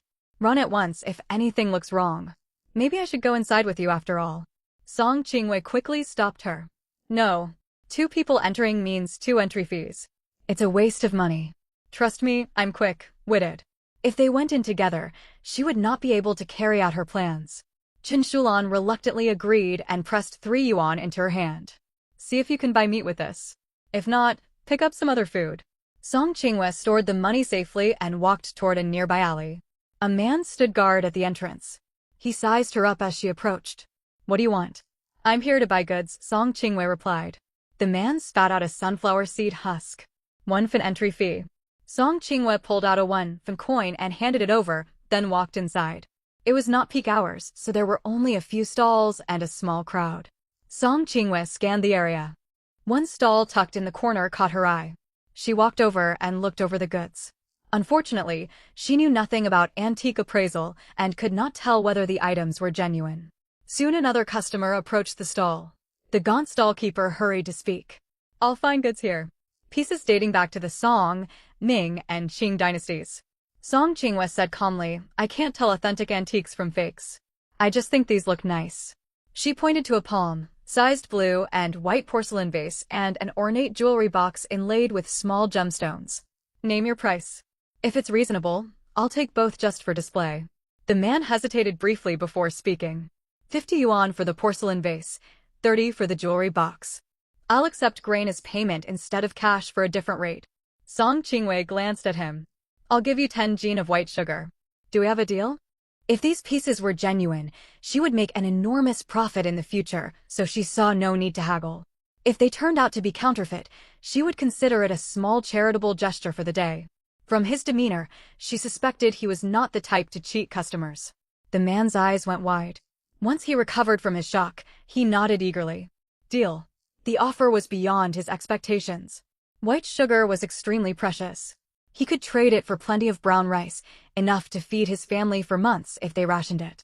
𝐂𝐮𝐤𝐬𧧧 unslung the cloth sack she had carried the herbs in earlier. Using her mind, she moved 10 yen of white sugar out of her system storage bag and into the sack. She pulled the sugar out and handed it over. The man accepted it excitedly and tucked it securely inside his coat. He quickly passed her the porcelain vase and jewelry box. After she packed the items safely, 𝐂𝐮𝐬𝐲 left the alley. Shortly after she turned the corner, the porcelain vase and jewelry box inside her sack transformed into a 1-gene slab of pork wrapped in oil paper. 𝐭 let out a relieved breath when she finally saw her emerge. "Mother, I bought pork. The vendor was rushing to pack up for the day and sold me this last piece cheaply for 3 yuan. 𝐂𝐮 held up 3 fingers. Pork normally sold for roughly 70 cents a gene at the official supply and marketing cooperative. Black market prices were often many times higher, sometimes as much as 10 times the official rate. 3 yuan a gene was quite a bargain. Is there anything wrong with the meat? 𝐭 suddenly worried. 𝐂𝐮 shook her head firmly. Not at all. I smelled it. It's perfectly fresh. But mother, have you thought about how we'll explain this meat when we get home? We could keep it a secret. I can cook it secretly out in the hills. She had gotten this meat for her immediate family, not to share with distant relatives and neighbors. 𝐭 certainly did not want others taking advantage of them, yet she wondered how she planned to cook meat hidden in the hills. How can you cook meat out there? 𝐂𝐮 smiled. Leave that to me. I guarantee I'll cook it deliciously and won't waste a single bite. Since her daughter sounded confident, 𝐭 chose to trust her. Very well. Don't cook all of it at once, though. Just half a gene each time, and save the rest to eat little by little. 𝐂𝐮 felt helpless. There was only 1 gene of meat in total, and her mother wanted to split it into multiple meals? Mother, if I'm the one cooking, you have to let me decide. 𝐭 was about to argue further when shouts erupted up ahead. Curious, they looked over and saw a crowd gathered around a street corner. Pushing through the onlookers, they saw a heavily pregnant middle-aged woman lying on the ground. Dark blood pooled beneath her hips. Her face was ashen, and she cried out in agony. Help me! Please save me, save my baby. Though the surrounding crowd looked anxious, no one dared move her. Someone find a tricycle quickly to rush this woman to the hospital. If we delay, it could cost both her and the child their lives. 𝐂𝐮 had lost her life to a medical dispute in her previous life, yet she could not walk away from this emergency. She pushed through the crowd, knelt beside the woman, and looked at her pale face. She spoke in a steady, gentle tone to calm her. Don't be afraid. Let me check your condition. She leaned her ear against the woman's belly and listened carefully. After several seconds, she lifted her head. Stay calm. I can hear the baby's heartbeat. The child is still alive. But fear will trigger stronger contractions, putting the baby under great stress. Try to relax. I will do everything I can to keep both you and your child safe. 𝐂𝐮's calm demeanor gradually soothed Wu Guixiang. Breathe slowly and steadily, 𝐂𝐮 instructed. Wu Guixiang gasped through her tears. I can't hold on much longer. I think the baby is coming. This was her 3rd pregnancy, so she knew the signs of labor well. The fall had terrified her terribly. 𝐂𝐮 frowned. Don't panic. She quickly scanned her surroundings and spotted a state-run barbershop nearby. Everyone, please help carry her into the barbershop. We can't let her give birth out on the open street. 𝐭 stepped forward first to help lift the woman. Other bystanders quickly joined in. Ordinary people of this era still had kind hearts. When the people inside the barbershop heard a woman was going into labor after a fall, customers abandoned their haircuts and rushed out to help. 𝐂𝐮 turned to 𝐭 with a serious expression. Mother, please find a pair of scissors, hot water, and a bottle of liquor as soon as you can. 𝐭 had borne several children, so she knew a thing or two about childbirth. She nodded at once. Very well. She quickly stepped outside and asked nearby folks for hot water, a clean pair of scissors, and a little liquor. When she returned inside, she saw 𝐂𝐮 had helped Wu Guixiang get ready and was assisting her through labor. Watching how smoothly she moved, 𝐭 felt something was off. How could her daughter possibly know how to deliver a baby? While helping with the birth, 𝐂𝐮 spoke up. Andy, where's your home? Once you've welcomed your healthy baby boy, we'll need to send word to your family. A weak smile tugged at Wu Guixiang's face. My husband is the director of the supply and marketing cooperative. You can find him there. 𝐂𝐮 was a little surprised, but she did not dwell on it. She turned to 𝐭. Mom, go outside and ask someone to run over and deliver the news. 𝐭 nodded and hurried out again. After she left, 𝐂𝐮 disinfected the scissors. When 𝐭 came back, 𝐂𝐮 had already delivered the infant and was cutting the umbilical cord. She then gently tapped the baby's bottom. A loud wail rang out, and she lifted the newborn into her arms. Chen Shulan rushed over. Boy or girl? A boy, 𝐂𝐮𝐬𝐬𝐽 replied. She wrapped the baby in the cloth she normally used to carry herbs and pork. Fortunately, the pork had been packed in oil paper, so she could spare the cloth without trouble. When she heard it was a son, 𝐂𝐮𝐬𝐧 burst into tears. I have a son at last. I finally have a son. Everyone thought she lived a blessed life as the wife of the Supply and Marketing Cooperative's director. No one knew how heavy her burden was. She had only given birth to 2 daughters over years of marriage. Her mother-in-law constantly berated her for failing to produce an heir. Relatives jeered at her every chance they got and even suggested adopting a boy for her. If her husband had not treated her kindly, she would have long given up hope. Shortly after Chen Shulan helped 𝐂𝐮𝐬𝐧 dress, loud knocking echoed outside. 𝐂𝐮𝐬𝐧. It's me. 𝐂𝐮𝐬𝐧 craned her neck toward the door. It's my husband. He's here. Chen Shulan opened the door. A middle-aged man rushed inside. Seeing 𝐂𝐮𝐬𝐧 safe on the ground, he asked anxiously, what is it? A boy or a girl? 𝐂𝐮𝐬𝐧 handed him the baby. It's a boy. He was born prematurely, so he's a little underweight, less than 6 kg. But he cries loudly, so he seems strong. Still, I suggest you take your wife and child to the clinic for a checkup later. The man's eyes turned red with excitement. A son. 𝐂𝐮𝐬𝐧 have a son. Ha ha. Thank you, comrade. Thank you so much. Without you, I might have lost both my wife and child today. Just thinking about it filled him with dread. 𝐂𝐮𝐬𝐧 rolled down her sleeves. No need to thank me. My mother helped too, and so did all the folks outside. 𝐂𝐮𝐬𝐧 quickly said, I will thank everyone properly later. May I know your name, comrade? 𝐂𝐮𝐬𝐧 waved her hand. My surname is 𝐂𝐮𝐬𝐧. Take good care of your wife and baby. We'll be leaving now. She waved goodbye and left alongside Chen Shulan. Once they had walked some distance away, Chen Shulan stared at 𝐂𝐮𝐬𝐧 with a serious expression. Girl, tell me, how do you know how to deliver babies? 𝐂𝐮𝐬𝐧's heart skipped a beat. Her mind raced, and she quickly came up with an explanation. Mom, promise you won't get angry once I tell you. Chen Shulan frowned and nodded. Speak. I won't lose my temper. You know many educated people from the big cities are sent to labor in the cattle shed on our village's outskirts, 𝐂𝐮𝐬𝐧 began. Among them are a gynecologist and veteran herbal doctors. I learned a few things from them. Chen Shulan's eyes widened. She raised her palm as if to strike her daughter, though she only meant to frighten her out of shock. You reckless girl. You've been associating with those intellectuals under labor reformation. If anyone finds out, there will be serious trouble. 𝐂𝐮𝐬𝐧 shrank her head nervously. I'll be more careful. I won't go there anymore. Chen Shulan sighed. You've learned skills from them. If we cut all contact now, wouldn't that make us ungrateful? I won't let you visit them, but I'll find ways to bring them small comforts. 𝐂𝐮𝐬𝐧 hurried to stop her. No, Mom. Think about it. No one has noticed I've been meeting them all this time because I've been extremely cautious. If you get involved now, the risk becomes far too great. If her mother grew involved, her secret would be exposed. It seemed she would need to keep visiting the cattle shed occasionally to uphold her lie. Ding. Host has seized a stroke of fate originally belonging to the female lead. System rewards: 1 pack of cigarettes, 10 packs of braised pork, 10 packs of braised pork trotters, 10 gene of salt, 10 gene of sugar, 10 gene of chili powder, and the exam answers for tomorrow's textile factory recruitment test. Luck value: 0.1, still inferior to an average person. The recruitment exam answers. A glint flashed in 𝐂𝐮𝐬𝐧's eyes, yet confusion lingered. She quickly questioned the system.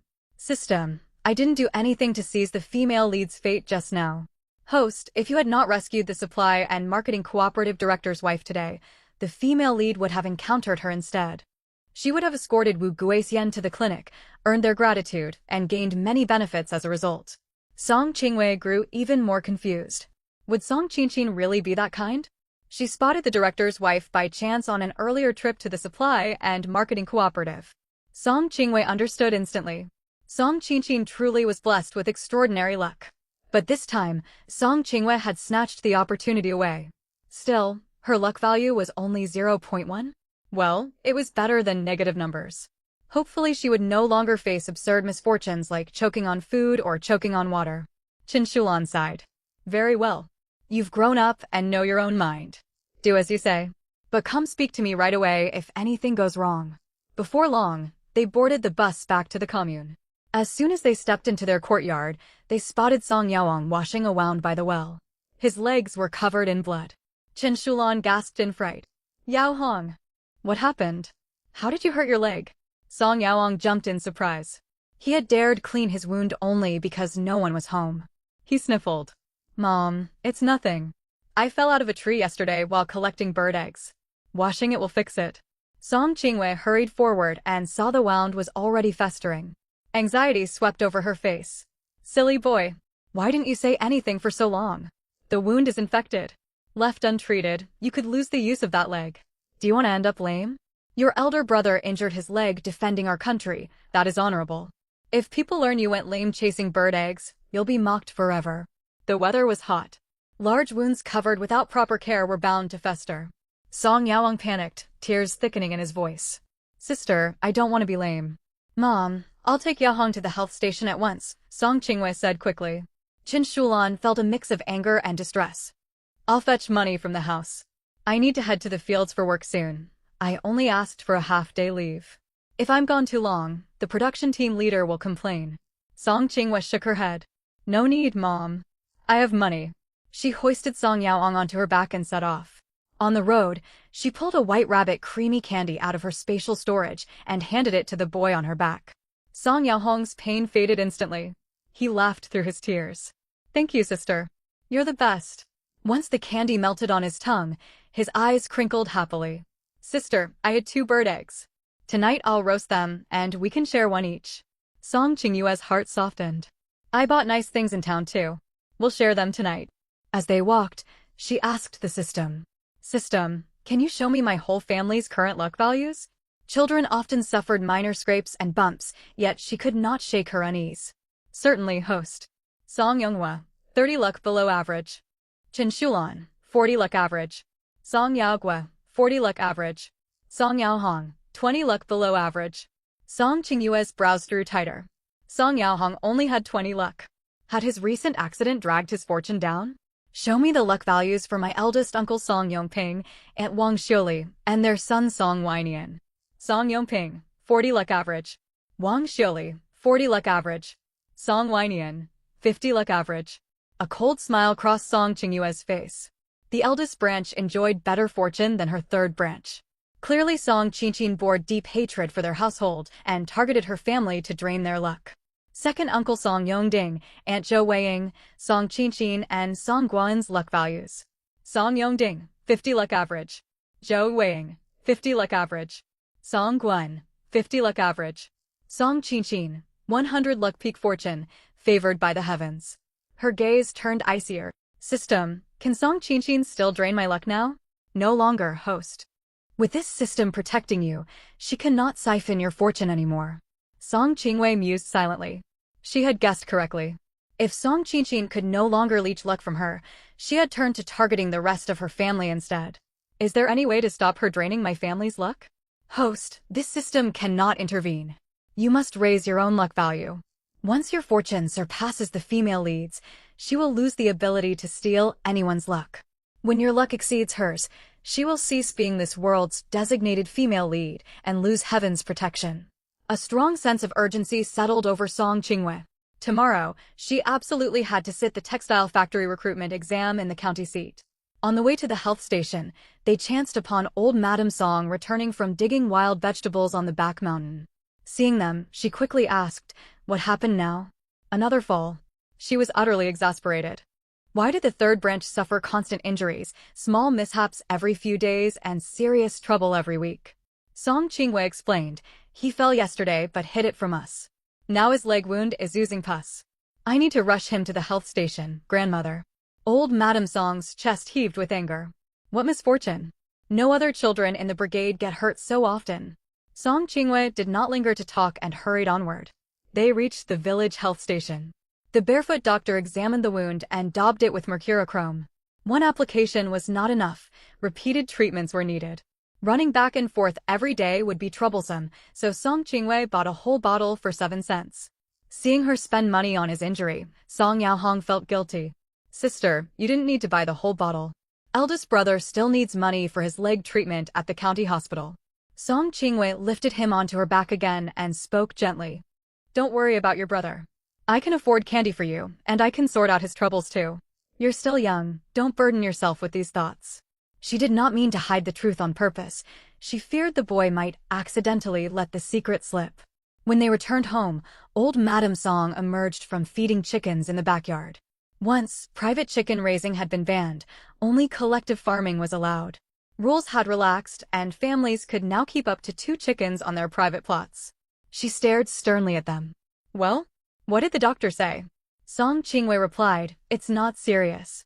He just needs rest and several days of mercurochrome treatment. Old Madam Song huffed. From now on, stay indoors. Every time you step outside, you get hurt and injuries cost money. Do you think we're wealthy? As she spoke, she walked toward the kitchen. Moments later, she returned with a bowl of sugar water, her expression still grim. Drinking this will be wasted on the pair of unlucky souls. What sins did I commit in my past life? Take it. Once your father comes back, don't ask me for more. She grumbled and turned away. 𝐂𝐮𝐤𝐬𝐧 did not drink it. She let Song Yaohong finish the bowl. She thought to herself, the old woman was not truly cruel. From what she remembered of the novel, after everyone in the third branch passed away, the elderly couple had treated Song Yaohong well. That evening, everyone returned home after finishing farm labor. After dinner and washing up, the whole household went to bed. 𝐂𝐮𝐤𝐬𝐧 slipped out alone toward the back mountain. First, she picked lotus leaves by the river. Summer brought plenty of them. Then she took pork from her spatial storage, seasoned it lightly with salt and a little sugar, wrapped it in lotus leaves, and coated the bundle with mud. She built a small fire and buried the parcel in the embers. Resources were limited, so this makeshift cooking method was all she could manage. After some time passed, she extinguished the fire and dragged out the mud-caked bundle. She cracked the mud open with a wooden stick and peeled away the layers. The instant the wrapping came apart, rich meat fragrance filled the air, making her mouth water. She quickly stored the meat back into her space and cleared away all traces of the fire before hurrying downhill. Back home, she retrieved the meat and wrapped it in oil paper. Next, she fetched Song Yaohong and brought him into her parents' room. She firmly shut the door once they stepped inside. When the oil paper was unfolded, the aroma flooded the room. Everyone swallowed hard. None of them had ever seen so much meat at once. 𝐂𝐮𝐤𝐬𝐧 divided it evenly into 4 portions, 1 for each person. 1 jean of meat split 4 ways did not amount to much, and it was gone in moments. Song Yaohong looked unsatisfied, licking his lips longingly. If only we could eat meat every day. Head to bed then. You can have all you want in your dreams. Chen Shulan ruffled his hair with a laugh. They were no wealthy landlords. Daily meat was unthinkable. 𝐂𝐮𝐤𝐬𝐧 smiled. Don't worry. One day, I'll let you eat meat until you grow tired of it. Song Yaohong's eyes widened. Sister, is that possible? Even leaders can't eat meat nonstop. You don't believe me? 𝐂𝐮𝐤𝐬𝐧 asked. He shook his head hastily.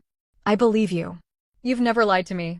𝐂𝐮𝐤𝐬𝐧 ruffled his hair, then looked toward her parents. Mom, Dad, I plan to head to the county seat again tomorrow. I want to look up old classmates and ask about factory recruitment openings. I might find a job. Song Yaohong and Chen Shulan raised no objections. They never expected their frail daughter to earn many work points in the fields. If she could land formal work, that would be wonderful. Still, Chen Shulan worried. Can you travel alone, 𝐮𝐤𝐬𝐧? What if misfortune strikes again? 𝐂𝐮𝐤𝐬𝐧 smiled. Bad luck can't follow me forever. Song Yaohong nudged his wife with his elbow, signaling her to drop the subject. Constantly voicing fears would only make their daughter feel abnormal. Chen Shulan sighed and nodded. Stay safe. If you can't return by noon, go find your elder brother at the hospital and ask him to treat you to a meal. 𝐂𝐮𝐤𝐬𝐧 nodded gently. I will, Mom. After she left, Chen Shulan cracked the window open briefly, then closed it again, slowly letting the meat scent disperse. Anyone catching a whiff would likely dismiss it as imagination. Early the next morning, after breakfast, 𝐂𝐮𝐤𝐬𝐧 prepared to leave for town. To avoid gossip, she told the family she was visiting Song Yaohong in the county hospital. When Song Guoan saw 𝐂𝐮𝐤𝐬𝐧 heading for the county once more, restlessness stirred in him. Mother, I want to go to the county seat too. I'll look up my classmates. Many come from well-off families, and some already work in factories. I might find connections to land a factory job. Zhou Weiying wiped the dishes and turned to old Madam Song. Mother, 𝐂𝐮 makes sense. He's a senior high school graduate. His chances of finding work are far better than a junior high school student's. He's always had decent luck, he might succeed.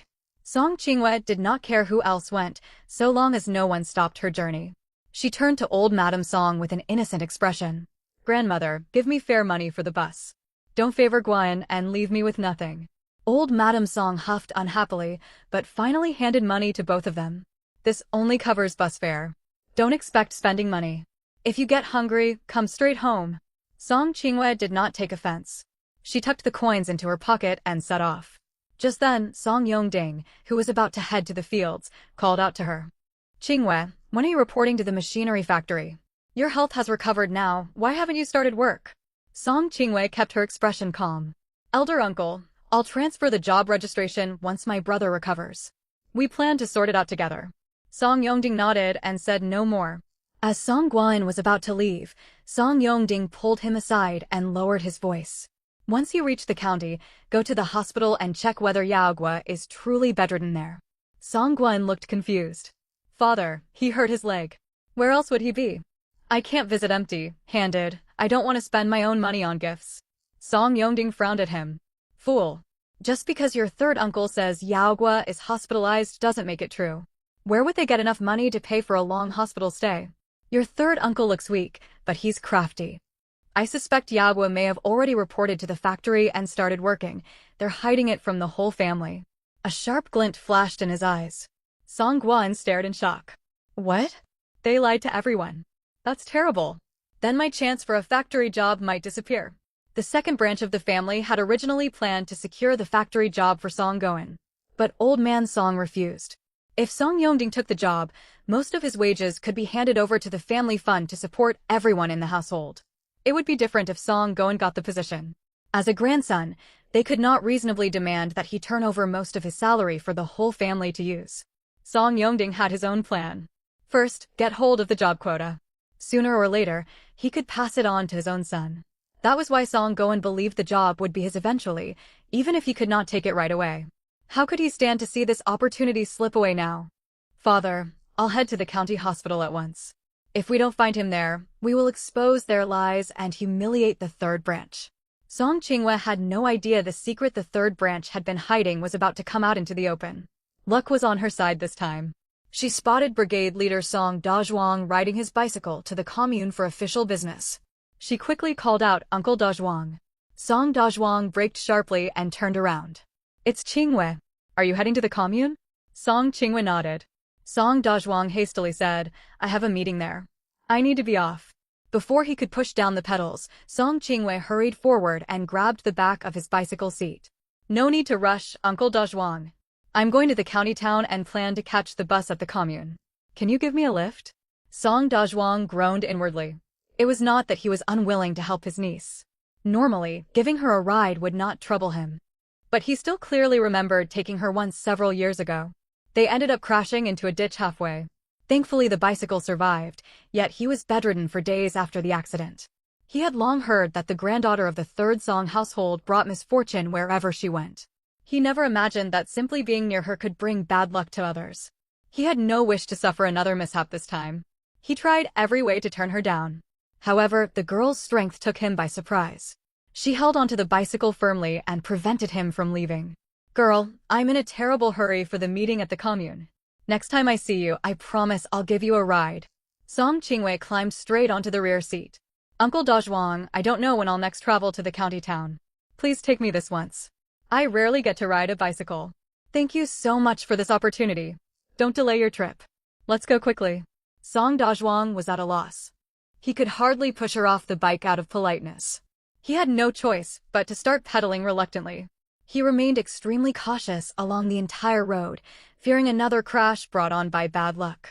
Fortunately, they arrived at the commune safely without incident. He breathed a huge sigh of relief the moment they pulled up. 𝐂𝐮, we've reached the commune. You can get off now. Song 𝐶heng could have sworn she heard a mixture of fear, worry, and urgency in his voice. Uncle 𝐷𝐴, when will you head back to the brigade? Song 𝐷𝐴 replied quickly, the meeting will last roughly an hour. He secretly hoped she would not be able to return with him. Song 𝐶heng nodded. I probably won't make it back in time. I may not return until the afternoon. That's right, you won't catch me. I have to go into the meeting hall now. With that, he grabbed his bicycle and hurried away. 𝐂𝐮𝐬𝐲 shook her head in exasperation. Was it really necessary to flee like that? Nothing had gone wrong on the ride. She had planned to offer him a few candies as thanks, but he had vanished too quickly. She shrugged and walked toward the bus stop. Only 2 buses ran to this area every day, one in the morning and one in the afternoon. She waited for nearly half an hour before the bus arrived. She paid her fare and found a seat. Just as the driver prepared to close the doors, a shout came from outside. Wait. Hold on, I haven't gotten on yet. 𝐂𝐮𝐬𝐲 turned her head and saw 𝐂𝐿 rushing onto the bus. When he caught sight of her, he gasped for breath and spoke in an accusatory tone. 𝐭𝐮𝐬, why didn't you ask them to wait for me? You knew I was right behind you. 𝐂𝐮𝐬𝐲 stared at him with a confused expression and asked softly, ask someone to wait for you? Who exactly? Should I make all the passengers wait? Then she said apologetically, cousin, I couldn't bring myself to do that. Blame me if you wish, but please take a seat now so the driver can get moving. 𝐂𝐿 grew angry. He was convinced 𝐂𝐮𝐬𝐲 had acted on purpose. I only said one thing, and you carry on as if you've been wronged. You're such a drama queen. The ticket collector seated near the door could no longer stay silent. Young man, you are clearly in the wrong. Your cousin has said nothing untrue.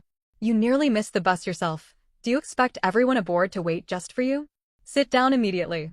Everyone's time is precious. Don't disturb the others. If you cannot accept this, get off the bus. Other passengers also voiced their irritation. Exactly. Why should all of us wait just because he's running late? Driver, ignore him and get going. We have places to be. I need to visit my daughter in another brigade. She just gave birth. Faced with widespread criticism, 𝐂𝐿 flushed bright red and glared fiercely at 𝐂𝐮𝐬𝐲. The ticket collector looked at 𝐂𝐮𝐬𝐲's small, pale face, and a strong urge to protect her welled up inside her. Young lady, come sit beside me. No one on this bus can bully you while I'm here. 𝐂𝐮𝐬𝐲 stood at once and moved to the seat next to the ticket collector. This prime seat beside the aisle was usually offered only to people the ticket collector favored. The ticket collector was delighted to make space for the attractive young woman. Thank you, sister. My name is 𝐂𝐮𝐬𝐲, she said with bright, curved eyes. Zhou Fenfang giggled behind her hand. She never thought much of being called sister by most people. Yet hearing it from such a lovely girl filled her with joy. I'm Zhou Fenfang. What brings you to the county town? Are you seeing anyone? 𝐂𝐮𝐬𝐲 answered gently, my elder brother works in a factory here in the county. I've come to visit him. The bus hummed with chatter mixed with the clucks of chickens and honks of geese. 𝐂𝐿 sat too far away to overhear their conversation. Zhou Fenfang nodded continuously. With an elder brother employed in the county factory, she would have good prospects when seeking a partner. She was about to ask another question when 𝐂𝐮𝐬𝐲 pulled several fruit-hard candies from her pocket and slipped them into Zhou Fenfang's pocket. Sister, please have some candy. Thank you for speaking up for me earlier. I felt an instant warmth toward you the moment we met. It's clear you have a strong sense of justice. Zhou Fenfang's mood lifted even more. When do you plan to return to the commune? If you stay late, I can ask the driver to wait for you. 𝐂𝐮𝐬𝐲 looked surprised. Would that be allowed? I should be heading back around 2 in the afternoon. Very well. I'll tell the driver to depart earlier around 2, Zhou Fenfang said, popping one candy into her mouth. 𝐂𝐮𝐬𝐲 thanked her sincerely. Won't that be troublesome for everyone? Will the driver agree? I don't want to cause you any trouble on my account. Zhou Fenfang thought the girl was very sensible. She smiled casually. No worries. The driver is my cousin. This route between the county town and Hongxing commune is part of his regular run.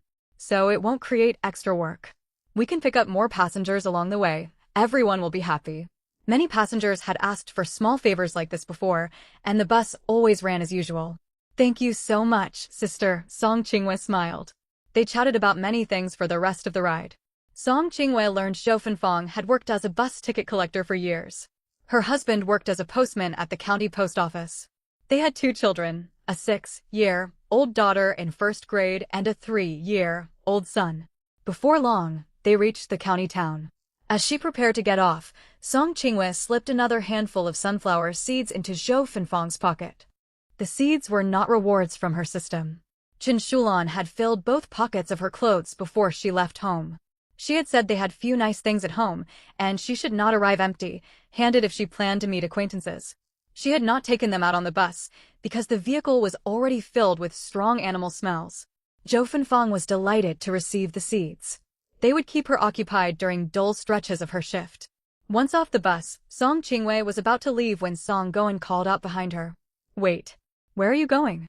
Song Qingwei turned and frowned slightly. "What do you want?" Song Goen let out a snort. "I'm warning you, don't follow me. I don't want misfortune rubbing off on me." Song Qingwei let out a cold laugh. "You are far too dignified and perfect. If that is true, why have you been coveting the factory job belonging to our third branch? Rest assured, I have no intention of trailing you. We will see whether you manage to secure that job in the end." With those words, she turned and walked away. After a short walk, she arrived at the county textile factory. When she reached the main gate, she saw several workers about to tear down a recruitment notice posted on the wall. She hurried over to the gatehouse where the gatekeeper worked. She leaned toward the elderly man sitting beside the window. "Grandpa, I've come to sit the recruitment exam. Could you tell me which floor the exam is held on?" As she spoke, she handed over 2 cigarettes. The old man's eyes lit up. He set aside his newspaper and accepted the cigarettes with a grin. "It's in the last building on the east side. Head up to the 3rd floor for the exam. You've arrived just in time. The notice has only been posted for an hour, and they were about to remove it. Register first, then fill out an application form." Song Qingwei smiled and took the pen. As she filled out the form, she said, "It's fine. My uncle told me the timing, so I made certain not to be late." The old man raised an eyebrow. So she had connections within the factory. That explained her calm demeanor. Shortly afterward, Song Qingwei entered the textile factory and reached the exam hall on the 3rd floor. She saw dozens of candidates waiting. A quick count revealed more than 100 people. It amazed her that over 100 candidates competed for a single workshop statistician position. The competition was fierce. She suspected this was a last-minute recruitment drive that most factory staff had not heard about. Otherwise, far more applicants would have turned up. Some candidates likely had ties to factory leaders, others had learned of the opportunity through unofficial channels, and a few were simply lucky enough to spot the notice. Soon, a middle-aged cadre wearing a dark blue Zhongshan suit stepped out of an office. "Form a neat line. You will enter the exam hall shortly." A crowd gathered, filing into 2 separate exam rooms. Song Qingwei took a seat at a desk in the middle of the room. Exam papers were distributed quickly. Since she already knew all the answers, she answered every question effortlessly. The exam lasted 1 hour. Once time was up, everyone handed in their papers. Results would be announced at 1 o'clock in the afternoon. Song Qingwei planned to eat lunch at the state-run restaurant and wander around before returning to hear the results. As she walked out of the building, she spotted a familiar figure. It was Chen Xiaowei, Song Qinqin's former middle school classmate and loyal follower. There was only one middle school in the county town. They had attended school in the same year, though different classes. Song Qinqin had passed the technical secondary school entrance exam, while Chen Xiaowei had failed. Chen Xiaowei left quickly without noticing Song Qingwei. Song Qingwei also continued on her way. She decided to visit the machinery factory first. Before reaching the factory gate, she found a quiet spot and retrieved supplies from her system storage bag. She retrieved 2 cans of fruit, half a kilogram of biscuits, fruit hard candies, white rabbit milk candies, and 2 packets of marinated meat. When she arrived at the factory gate, she gave 2 cigarettes to the gatekeeper. He immediately telephoned to ask Song Yaogua to come outside.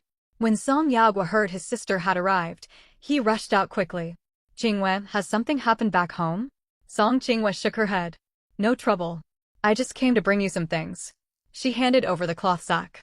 Song Yaogua took it and felt its weight. When he peeked inside, he quickly closed the sack again. He frowned. "Qingwei, where did you get all these goods?" Song Qingwei had prepared her explanation in advance.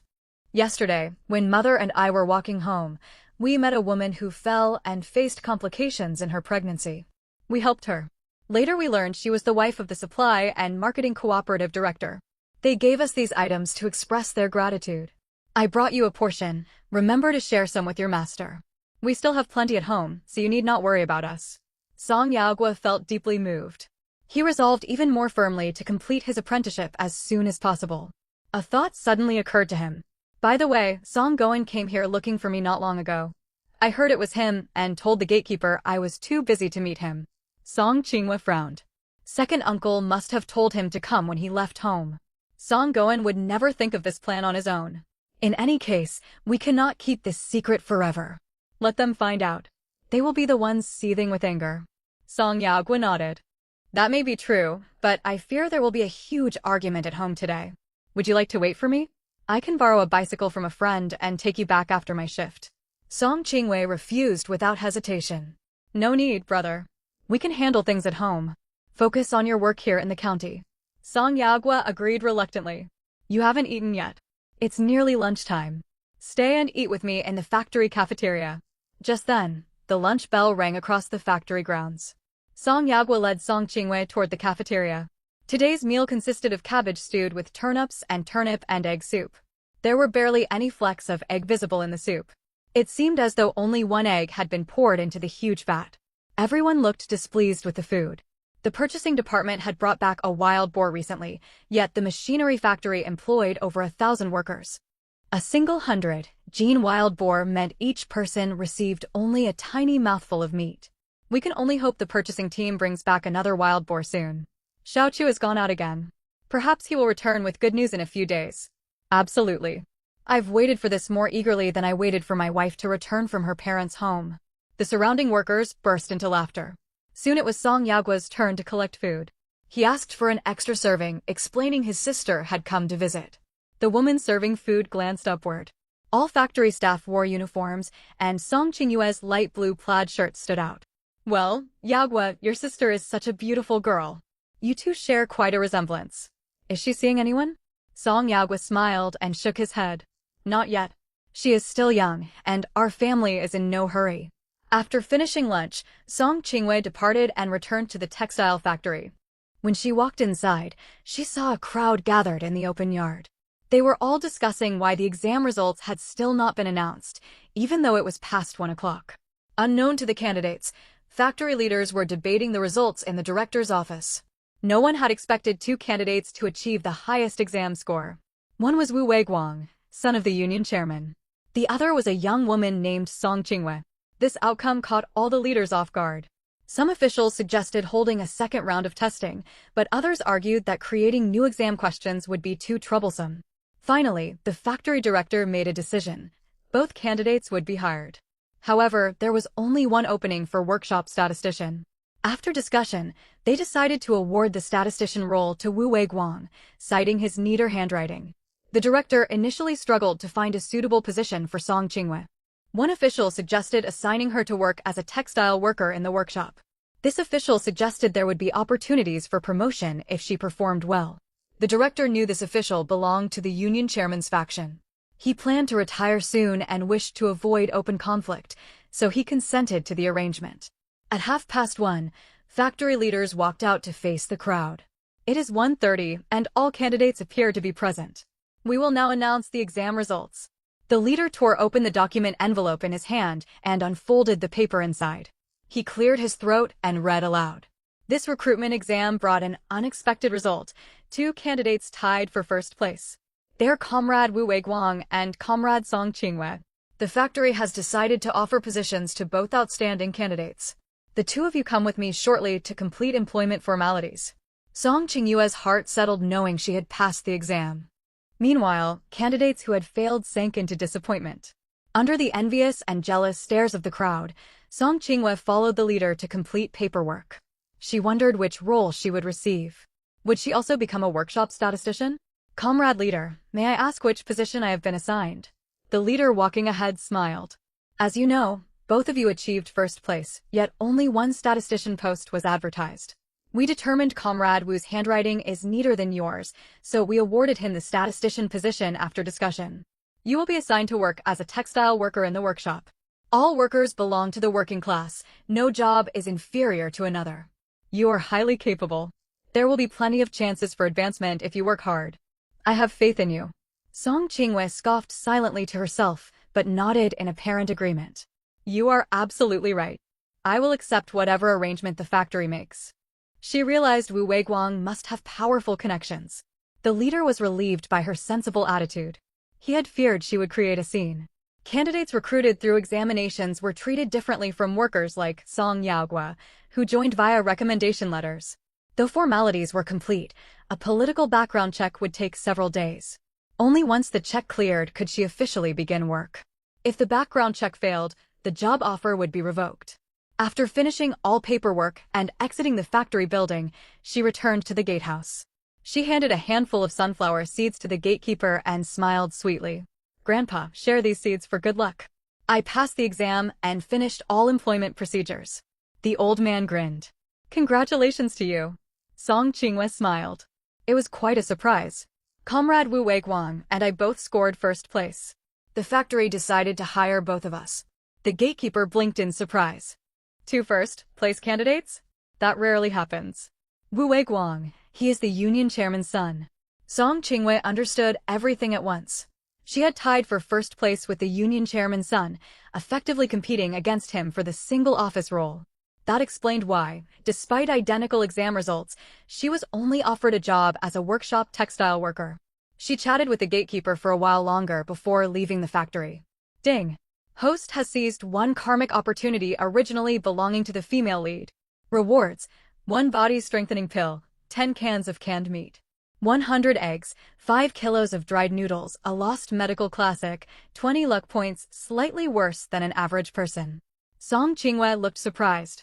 "System, I stole the female lead's fate?" "That's right, host." Liu Xiaowei paid 20 yuan to get exam information from 𝐂𝐮𝐬𝐬𝐲. She passed the exam and secured a position as a textile worker. She was extremely grateful to 𝐂𝐮𝐬𝐬𝐲 and brought her many benefits in the years that followed. 𝐂𝐮𝐬𝐬𝐲 suddenly understood. So that was how it happened. Just then, a voice called out to her from behind. 𝐂𝐮𝐬𝐬𝐲. 𝐂𝐮𝐬𝐬𝐲 turned around. When she saw the person, she feigned surprise. "Liu Xiaowei, isn't it? You're my cousin's junior high school classmate, right? What a coincidence. You're here for this exam too." Liu Xiaowei strode toward her, staring at her in disbelief. "How come you're sitting for this exam?" 𝐂𝐮𝐬𝐬𝐲 chuckled. "Why wouldn't I be allowed to take it? Is the exam only open to you?" Liu Xiaowei drew closer. "That's not what I meant. I'm just curious, how did you hear about this factory recruitment exam?" Instead of answering, 𝐂𝐮𝐬𝐬𝐲 shot the question back. "How did you find out?" Liu Xiaowei's throat felt tight, and she fell silent for several seconds before she could reply. I just got lucky and saw the recruitment notice." 𝐂𝐮𝐬𝐬𝐲 smiled faintly. "I was lucky too. I spotted the notice when I came into town for a stroll." Liu Xiaowei suspected she was lying, yet she could not figure out the truth. Seeing her doubtful expression, 𝐂𝐮𝐬𝐬𝐲 leaned in and grinned. "Let's cut the pretense. My cousin 𝐂𝐮𝐬𝐬𝐲 told you the news, didn't she?" "How do you know?" Liu Xiaowei's eyes widened. She quickly realized something. "Did 𝐭𝐮𝐬𝐬𝐲 tell you as well?" "That can't be." "She said she only told me." 𝐂𝐮𝐬𝐬𝐲 let out a scornful laugh. "How much did you pay 𝐂𝐮𝐬𝐬𝐲?" Liu Xiaowei had not expected such a question. "What are you getting at?" A crafty glint flashed in 𝐂𝐮𝐬𝐬𝐲's eyes. "I gave 𝐂𝐮𝐬𝐬𝐲 10 yuan. She told me back then that she'd only sold the information to me alone. But clearly, that wasn't the case. I'm curious though, how much did you give her?" "She charged me, her distant cousin with whom she barely gets along, 10 yuan. You probably only paid 5, right? Or did you get it for free?" "That makes sense, actually. You two have always been close. She might well share news with you without charging. Anyway, I'm going to pass and become a worker soon. I'll earn that 10 yuan back in no time. I still ought to thank her." The more she spoke, the uglier Liu Xiaowei's expression grew. 10 yuan? She had paid 20. She had one elder brother, 2 elder sisters, and a younger brother. She was never favored at home. It had taken her ages to save up those 20 yuan. She still struggled to believe her closest friend had tricked her. "Is everything you said true? You're not lying to me." 𝐂𝐮𝐬𝐬𝐲 looked amused. "Why would I lie?" She suddenly wore a look of shock. "Wait, don't tell me you paid even more than I did?" Liu Xiaowei's face darkened further. When 𝐂𝐮𝐬𝐬𝐲 talked to her, she claimed she'd accidentally learned the textile factory planned to hire new staff. Since she would graduate from technical secondary school the next year and receive a work assignment, she had no use for the opportunity. She offered to find out the registration and exam dates for Liu Xiaowei, but asked for 20 yuan in return. Thinking the chance was too precious to miss, Liu Xiaowei had handed over the money without hesitation. Now it dawned on her, she had been cheated by 𝐂𝐮𝐬𝐬𝐲. She'd swindled Liu Xiaowei out of 20 yuan and 𝐂𝐮𝐬𝐬𝐲 out of 10. If there were other people, she might have pocketed hundreds in total. They were supposed to be best friends. The thought of being betrayed by someone she trusted completely filled Liu Xiaohui with grief and rage. Seeing 𝐂𝐮𝐬𝐬𝐧's bright, smiling face made her even angrier. "You're enjoying this, aren't you? Laughing at my misfortune?" 𝐂𝐮𝐬𝐬𝐧 sighed. "Not really. I just find it thought-provoking. Two people who used to stick together every day, and this is how it turns out. Perhaps she only ever saw you as a follower, someone to take advantage of. You're the one who mistakenly thought of her as your dearest friend." Liu Xiaohui's eyes turned red instantly. It was true. Back in school, she had shared every good thing she had with 𝐂𝐮𝐬𝐧. If anyone bullied 𝐂𝐮𝐬𝐧, Liu Xiaohui would stand up for her without hesitation. And this was the reward she got. The more she reflected, the more ridiculous it felt. She glared fiercely at 𝐂𝐮𝐬𝐧. "Don't get complacent. A factory job isn't all that great. My family lives in the county town, we're urban residents. They'll find me another job sooner or later." Humph. With that, she turned and stormed off. Just then, 𝐂𝐮𝐬𝐧 spoke up. "I'd planned to pass this job opportunity on to you. But if that's how you feel, forget it." She turned away as well. The next second, a gust of wind brushed past her. Liu Xiaohui blocked her path. Her face showed disbelief mixed with excitement. "𝐂𝐮𝐬𝐧, are you serious? You'd really let me have this job?" 𝐂𝐮𝐬𝐧 nodded with a look of sympathy. "I felt sorry for you after seeing how badly my cousin cheated you, so I thought I'd offer. But if you don't want it, that's fine." Truth be told, she had no desire to work as a textile worker in the workshop. She might as well sell the position. "I want it. Of course I want it." Liu Xiaohui longed for this opportunity desperately.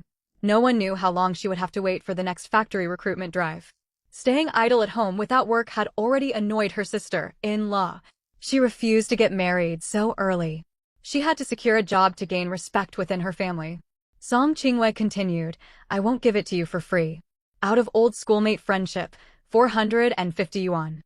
I need to make one thing clear. This position is a regular workshop textile worker, not a workshop statistician. There is only one statistician opening, and the factory assigned it to Comrade Wu." Even so, Liu Xiaohui agreed without a moment's pause. "All right." But her expression quickly turned troubled. "The problem is I don't have that much cash on hand right now." She could ask her family for the money, yet she feared that once her family knew about the opportunity, the job might end up going to someone else instead of her. 𝐂𝐮𝐬𝐧 shook her head. "Then I can't help you. You ought to know I could easily sell this spot to someone else for 500 yuan, maybe even 600. Liu Xiaohui understood perfectly well, and anxiety gnawed at her. She was on the verge of tears. 𝐂𝐮𝐬𝐧 spoke again. "You're worried that if you tell your family, they'll take the job away from you, so you dare not ask them for money, right? Here's an idea. Tell your family I'm your good friend, and I will only sell this position to you. No one else stands a chance." Liu Xiaohui stared in shock. "Really?" Warm gratitude surged through her. "I was such a fool to listen to 𝐂𝐮𝐬𝐧 and think poorly of you before. Now I see you're the truly kind one. 𝐂𝐮𝐬𝐧 spreads nothing but lies. I don't know how to thank you enough." Tears welled up in her eyes as she spoke. 𝐂𝐮𝐬𝐧 raised a hand to stop her. "Save the thanks. I don't care for empty words. If you really want to repay me, don't turn me down when I ask you for favors later." Words meant nothing. What mattered was being willing to lend a hand when the time came. Liu Xiaohui nodded repeatedly. "I promise. Come to me anytime you need something. I'll do whatever I can." 𝐂𝐮𝐬𝐧 waved her hand. "Hurry home and talk to your family. Let's meet here tomorrow noon, okay?" Liu Xiaohui nodded eagerly. "Yes, absolutely." She was about to leave when 𝐂𝐮𝐬𝐧 called out once more. "Wait a minute. Don't tell 𝐂𝐮𝐬𝐧 about this and don't confront her. Keep acting like good friends with her." Liu Xiaohui looked utterly confused. 𝐂𝐮𝐬𝐧 smiled and chided softly. "Silly girl. What good would come from falling out with her? Don't you want to earn that 20 yuan back? Trust me. I'll help you get that money back eventually." Her words lit up Liu Xiaohui's eyes at once. "Really? Very well, I'll follow your advice." The two parted ways. Shortly afterwards, 𝐂𝐮𝐬𝐧 reached the bus stop. She saw the bus already parked there and hurried over. As she approached the doors, she heard arguing inside the vehicle. "Are we leaving or not? We've waited nearly half an hour." "Exactly. I'm in a rush. I thought arriving early meant we could leave sooner, but we're still stuck waiting." Zhou Fenfang frowned at the noisy passengers. "Stop all the shouting. The bus isn't scheduled to depart yet. We arrived ahead of time, so we have to wait for the official departure hour. If you can't wait, get off and come back later." Song Qingwei boarded the bus and took the seat beside Zhou Fenfang. She whispered an apology. Sister, I'm truly sorry for keeping you waiting. I went to sit the textile factory recruitment exam and waited for results, so I ran late. Zhou Fenfang's eyes lit up as she turned to her. The textile factory exam? It's fine. My cousin is on break right now anyway. Waiting here is no trouble. Girl, how did it go? Did you pass? Song Qingwei nodded. I did. Zhou Fenfang's eyes widened in surprise. Good heavens.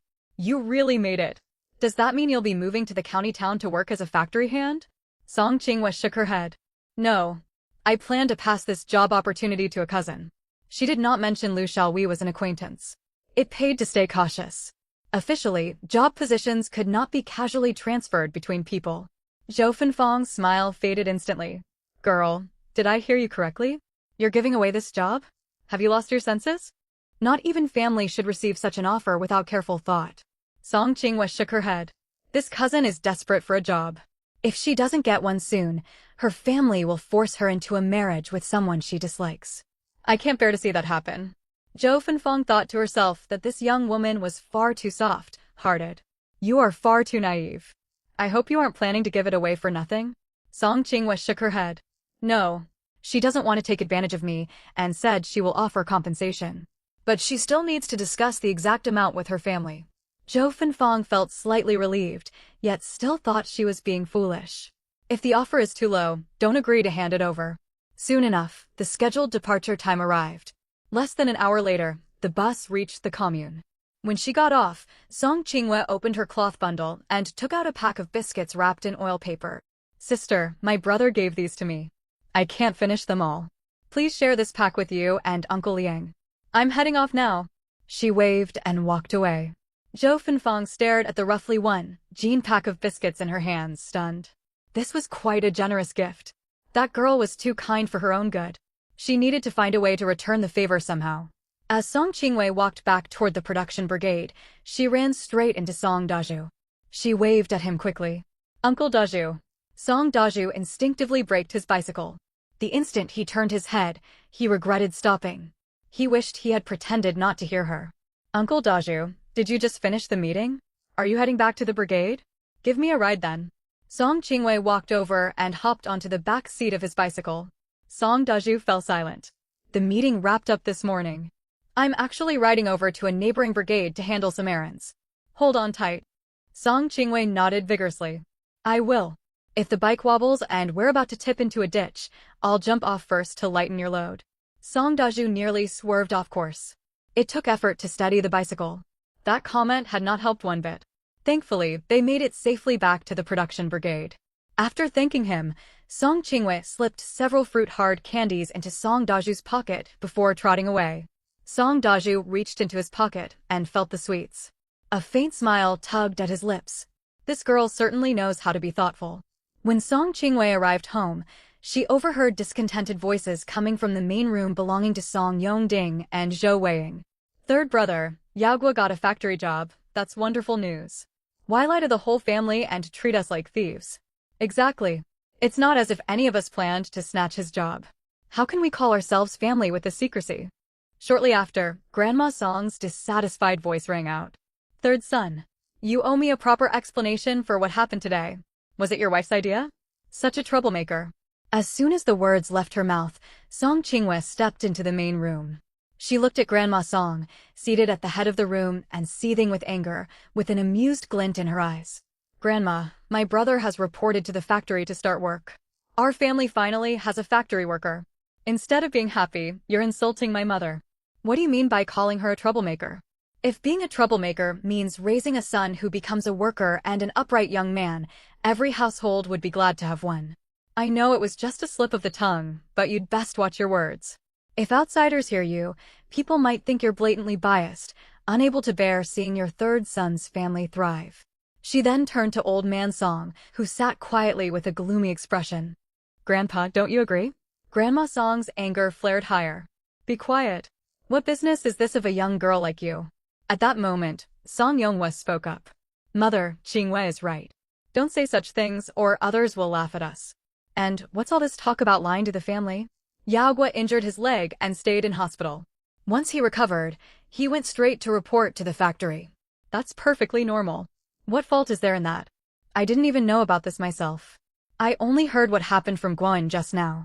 Third brother, are you truly unaware? Zhou Weiying still looked skeptical. Song Yonghua wore a helpless expression. Second sister-in-law, I honestly had no idea. Even if I had known earlier, I would have supported it. Starting work sooner is better. It stops others from coveting the opportunity. I'm not talking about you two, of course. I mean outsiders who envy us and wish us misfortune. His words made Song Yongding and Zhou Weiying stiffen. They thought Song Yonghua was deliberately criticizing them indirectly. Then old man Song, who had remained silent all this time, spoke. Enough bickering. What is there to argue about? His single sentence silenced the entire room. After a pause, he continued. It is good news that Yaogua has become a factory worker. If he works hard at the factory, all will be well.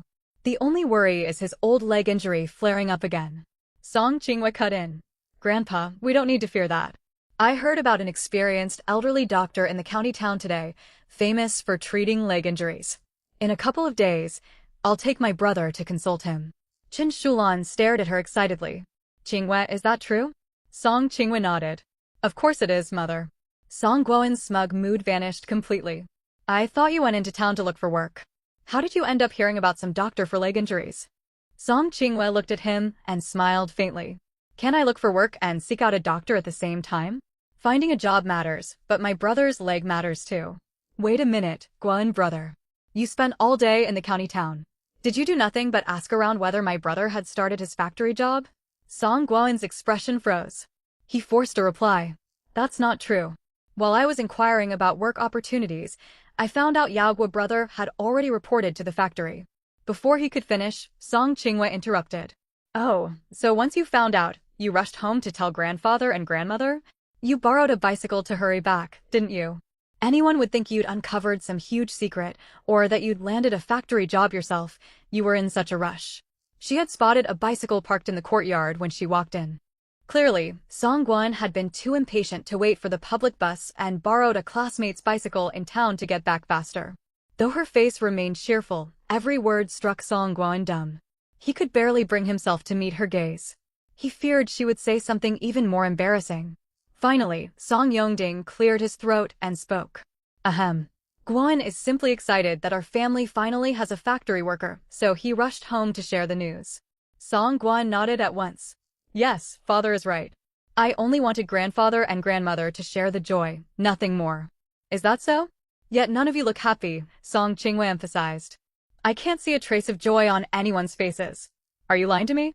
If the setting had not been so formal, Song Yonghua and Chen Shulan would have struggled to hold back their laughter. That was an excellent question. The whole family sat together. The eldest branch couple took it fairly well. They knew their own limits. They could manage working the fields to earn work points at home, but the thought of becoming factory workers in town filled them with anxiety. They were pinning their hopes on their younger son passing the technical secondary school entrance exam someday to land an assigned job. So after hearing Song Qinghua's words, they stared for a moment, then smiled. That made sense. Something good had happened to the family. There was no need for everyone to pull such long faces. The second branch stared for a beat longer, forcing stiff, unconvincing smiles onto their faces. Song Yongding let out a chuckle. How could that be? We're family, of course we're happy for you. Song Qinghua pressed a hand to her chest, looking greatly relieved. That puts my mind at ease. We wouldn't want the whole production brigade laughing at us after all. Right, Grandpa? Old man Song gave her a long, penetrating look, then nodded. He glanced over at old lady Song and stopped her before she could speak. Song Qinghua felt a flicker of surprise. She had expected him to reprimand her. Enough, old woman. Go get dinner ready. Old lady Song stormed out of the main room. The other women of the household followed to help, including Chen Shulan. She knew her mother-in-law was furious, but she dared not give her any excuse to berate her right now. Just as the family was about to sit down for dinner, Song Qinghua suddenly looked as if she'd remembered something. Wait a minute, Mom and Dad. Something wonderful happened to me when I went to the county seat today. She stood up, walked outside, and returned carrying a cloth parcel. She untied it and pulled out 2 bolts of fabric, one deep navy blue and one pale light blue. Mom, Dad, these are for you and Yao Hong. You can have new clothes made. Every member of the Song household's eyes widened at the sight of the cloth. Such large bolts of material, 2 whole bolts. Song Younghwa and Chen Shulan were equally stunned. Chen Shulan's hands trembled slightly as she touched the fabric. Girl, where did you get such big bolts of cloth? Song Qinghue smiled brightly. Mom, do you remember the wife of the county leader we helped last time we were in town? I ran into her on the street today. This is her way of thanking me. There are also several pairs of cloth shoes here, enough for every one of us.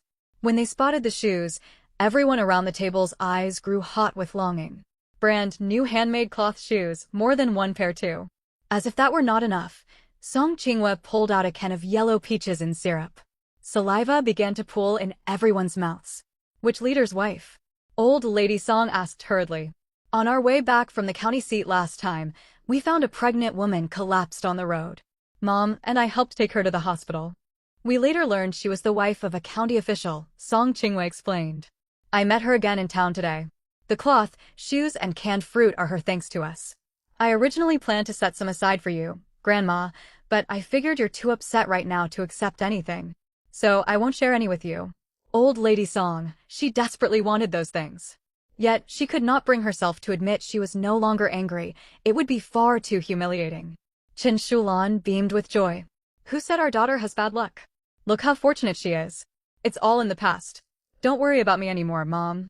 Song Qinghue smiled and held the fabric up against her mother to measure it. Chen Shulan quickly protested. I don't need new cloth. I'll make a new outfit for you instead. Her daughter was beautiful as she was. A lovely new dress would make her outshine every young woman in the county seat. Why didn't that official offer you a job for saving his wife and unborn child? Zhou Weiying spoke up. Chen Shulan's expression turned cold at once. Second sister-in-law, you can't think like that. We acted out of kindness to save someone. If we demanded favors in return, what kind of people would that make us? There's a phrase for it in books. Taking advantage of a kindness to demand repayment, Song Qinghue supplied. Chen Shulan nodded vigorously. Exactly, that's the phrase. They've already given us such generous gifts. The debt of gratitude is settled. I would never shamelessly pester them for more favors. Zhou Weiying curled her lip. Third sister-in-law, I was only asking. And second, I don't need anyone to arrange work for me. I passed the recruitment exam for the textile factory by my own ability today. Song Qinghue dropped the bombshell. Shock rippled through the family. Several nearly dropped their bowls, all staring fixedly at her. Girl, is this true? Chen Shulan exclaimed loudly. Song Qinghue nodded. Her next sentence left them utterly dumbfounded. Yes, but I've sold the job quota. Before Song Younghwa and Chen Shulan could react, the others cried out in alarm. Old man Song, what? Sold it. Old lady Song, have you lost your mind, girl? Song Weinian, Qinghue, are you crazy? Song Gwen, Song Qinghue, what were you thinking? Song Qinghue glanced at them calmly. I passed the exam for a textile factory position, but I have no wish to do that work, so I agreed to sell the quota to someone else. I plan to use the money to pay for eldest brother's leg treatment. Working as a textile worker was grueling labor. Trading the post would only get her another equally exhausting job. Securing a coveted civil service role through such a swap was impossible. No one would agree to that. She had no desire to take on such backbreaking work, nor did she want her mother to do it. She would find her mother a much better opportunity in time, something less taxing. Selling the quota was the smarter choice. It would also keep Chen Xiaowei compliant and willing to do favors for her in the future. Old Lady Song felt as though she might faint from rage. Disastrous. What a terrible waste. Selling such a good job just like that. If you didn't want the job, you could have talked it over with us first. Your mother could have taken it. Old man Song did not rush to condemn her. He could see his granddaughter had truly grown up. She made decisions firmly and independently. There was little point arguing with her now. Song Younghwa and Chen Shulan misunderstood. They thought she had sold the job purely to fund treatment for Song Yagua's injured leg. Chen Shulan's eyes welled with tears. Child, you can't sell a job like this. If your brother needs money for his leg, we can find other ways. Song Qinghue met her gaze steadily. Mom, if we can heal eldest brother's leg, no sacrifice is too great. She then turned to old man Song. Grandpa, whatever sum I get from selling this job will all go toward treating eldest brother. If the money isn't enough, I won't ask anyone in this family for more. Do you agree? Old man Song pondered for a moment and finally nodded. Very well. Do as you say. The whole household was stunned that old man Song had agreed so readily. Father, you haven't even asked how much she's selling the job for. 𝐂𝐿 pressed anxiously. What if there was leftover money? Surely it ought to go into the family's shared funds. Old man Song frowned. 𝐂𝐮𝐬𝐧 just said she won't come to us for extra money if the funds fall short. What need is there to ask the price? Third son, third daughter-in-law. Do you stand by her decision? Song Younghwa and Chen Shulan exchanged a look. Song Younghwa nodded. Father, our daughter has grown up and can make her own choices. Your wife and I are simple folk. We will support whatever she decides. Old man Song nodded. Then this matter is settled. If any money remains after treatment, she does not need to hand it over to your mother and me. The money from selling the job she earned herself belongs to your little family. He paused and added, this rule applies equally to all grandchildren. If any of them pass a recruitment exam and choose to sell the position, they keep all the proceeds. His words silenced 𝐂𝐿 before she could voice her protest. Suddenly, Song Guan spoke up. 𝐂𝐮𝐬, why didn't you tell me the factory was hiring? Did you hide it on purpose because you were afraid I would pass the exam? Song 𝐂𝐮𝐬 looked at him in amusement.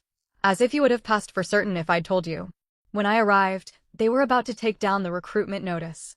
I only got a chance to register after pleading with them. Besides, I had no idea where you were. How could I find you to pass on the news? And I haven't forgotten, when we got off the bus together, you insisted repeatedly that I must not follow you. You said you feared my bad luck would rub off on you. Song Guan's face darkened the more he listened, and he lost all appetite for dinner. He was convinced that if he had gone, he would have landed the job. He was certain Song 𝐂𝐮𝐬 had deliberately kept him in the dark. Song 𝐂𝐮𝐬 could easily guess his thoughts and went on speaking. Cousin Guan, there's no need to be so upset. Cousin 𝐂𝐮 is so lucky. She'll surely be assigned a wonderful job after graduation next year. As her elder brother, she will definitely help you find a good position too. At those words, Song Guan from the eldest branch looked at Song Guan with envy. That's right, Cousin Guan, you don't need to worry. Cousin 𝐂𝐮 is clever and blessed with good fortune. Song Guan, if he didn't know Guan was simply naive, he would have thought the boy was mocking him. After dinner, Song 𝐂𝐮𝐬 went to the kitchen and opened the can of peaches. She poured portions for her father and mother, herself, and her younger brother. She also set a bowl aside for Old Man Song. If he had not acted reasonably during supper, she would never have shared the fruit with him. Old Man Song lifted the bowl of sweet syrup and turned to Old Lady Song beside him. Do you want some? Old Lady Song sat cross, lagged on the cane and huffed, turning her head away. No. I'm far too angry to eat anything. Old Man Song took a sip himself. Deliciously sweet. It's been years since I've tasted anything like this. I never expected to enjoy such a treat thanks to my granddaughter. This was the same granddaughter who had always been plagued by misfortune. He truly had not seen this coming. Old Lady Song grew even angrier watching him eat without a second thought. The stubborn old man was really enjoying it. Fuming, she snatched the bowl from his hands and scooped up a chunk of yellow peach. It was wonderfully sweet. Old Man Song did not get angry. He lowered his hands and sighed. I know you aren't truly upset that the third branch wouldn't give up the job. You're hurt because they knew Younghwa had started work at the factory and never told you. You feel they are keeping secrets from you. But try to see things from their perspective. Even if we only had good intentions when we suggested they give up the position, they would see it as us trying to take what belongs to them. It's only natural they keep their plans to themselves from now on. He sighed once more. Well, an old saying goes that fortune turns after 10 years of hardship. Perhaps 𝐂𝐮𝐬's luck is finally changing. If that turns out to be true, I can rest easy about the third branch, even if I were to close my eyes tomorrow. He had lain awake at night worrying for years over the third branch's endless troubles and constant bad luck. Now it seemed their fortunes were shifting, and he felt relieved. As he finished speaking, he noticed his wife had nearly drained the bowl of sweet syrup. Old Man Song stared. Were you even listening to a word I said, or were you just focused on eating? Old Lady Song held out the empty bowl to him. I heard every word.